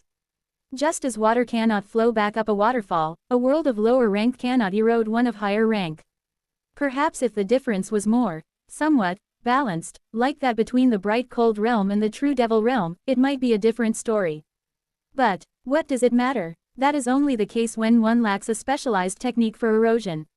Come forth, Co Weol. I send a voice transmission to Co Weol without letting Ya-Eum detect it. The ultimate weapon of erosion, bound by the leash named Co Ran, reveals itself at my command. Devour the middle realms. Co Weol's tainted soul filling the heavens begins to exert its power for our side. Chapter 520. Co Weol's Origin, Bent 1. The evil sacred master Co Unyun of cedarwood painting, who seeks to bring about the destruction of the universe. To stop him, the living beings of the bright cold realm have gathered once again in a certain chaos realm region to construct a building. No, to be precise, it's less of a building, and more of a kind of structure. A structure made of massive rocks. The rocks are piled together to form a circle.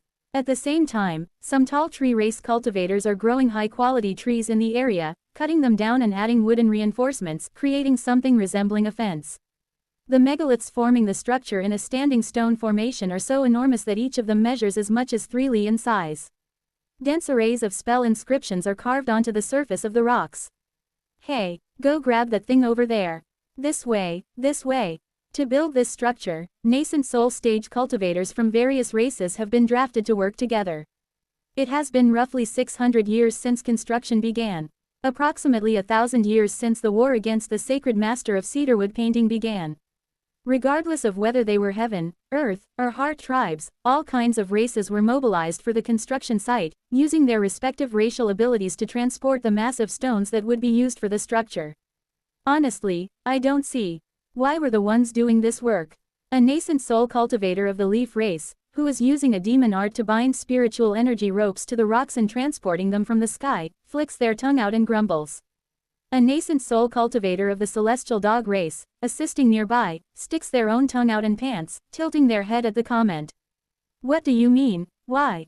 It's because the sacred master gave us the command. That's exactly what I mean. I don't understand why the sacred master is making us do something like this. To be honest, if the sacred master or the esteemed ones used their power, this kind of structure would be completed in an instant. Just why do we have to be the ones doing this hard labor? Now that you mention it, that does seem strange. And to be honest, that sacred master of cedarwood painting or whatever is called, is supposedly trying to destroy the world we live in, but, in my view, we're far from actual destruction.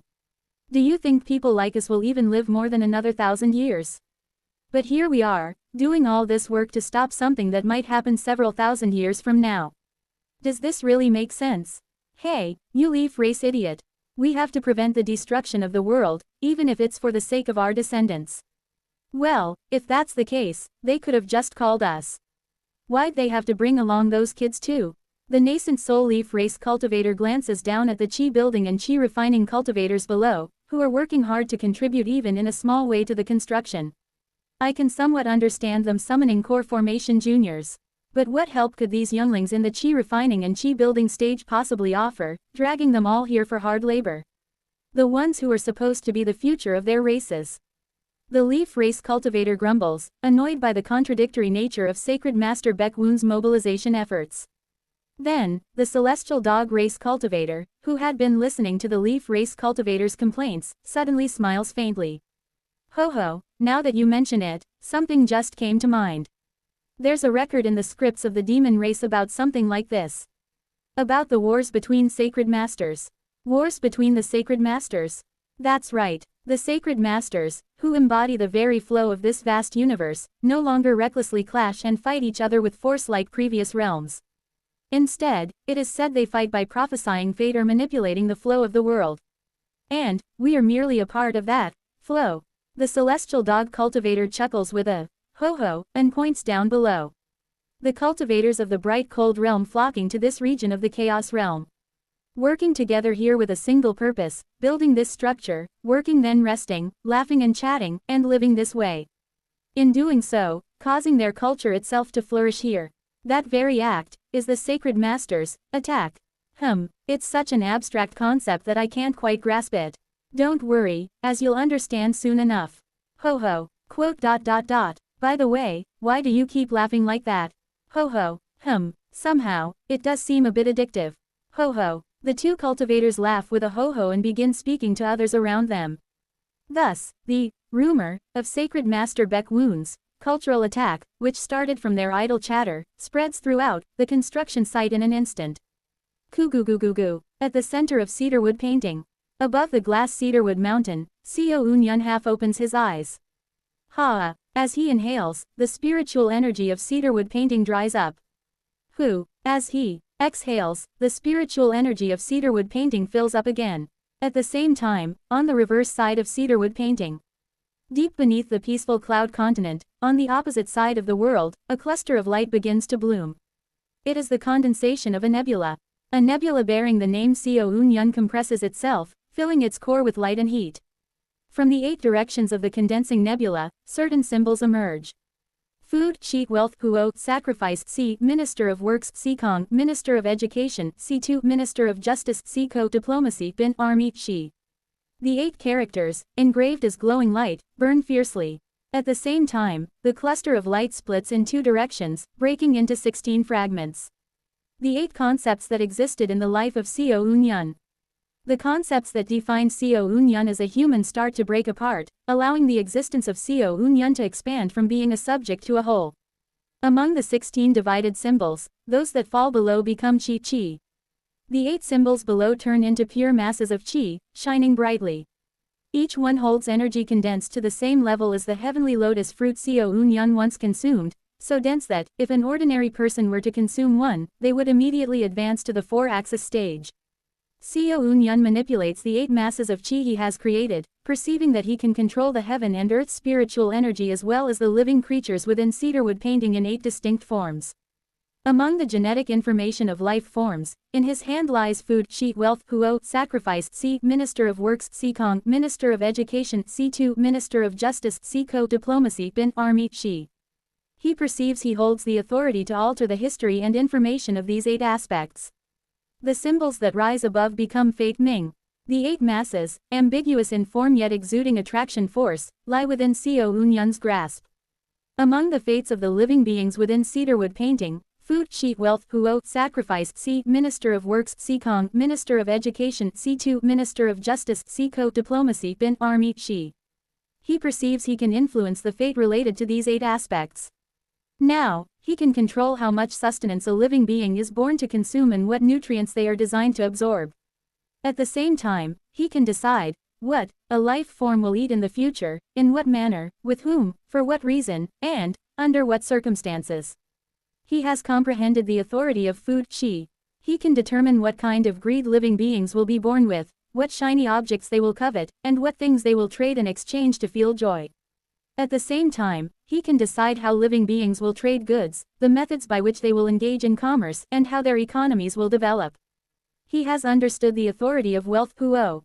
He can also decide the degree of talent that living beings possess. He can now control how large a vessel a being will have to accept heaven and earth's spiritual energy, and what kind of spiritual root they will be born with. Additionally, he can influence the success or failure of a heaven tribe's ritual. He has realized the authority of Sacrifice C. He can control the land and earth where living beings grow, determine what kind of spiritual energy will infuse their territory, and what strength and crops will emerge there. Furthermore, he can decide how the land will change in the future and whether the crops that grow in that territory and the cultivators who dwell there will remain or leave. He has grasped the authority of Minister of Works Si Kong in his hands. Next, he understands the authority to influence the comprehension of living beings. He can now influence the intelligence of all living beings as they are born.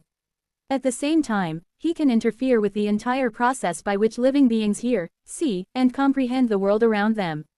Those who earn his goodwill will see their talents grow, while those who earn his malice will see their talents diminish endlessly. He has gained the authority of Minister of Education C2. Furthermore, he has gained the ability to draw upon the absoluteness of the world itself.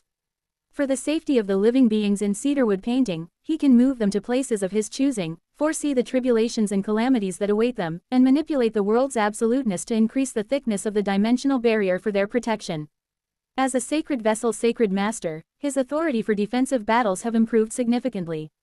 The authority of Minister of Justice Siko bows its head before him.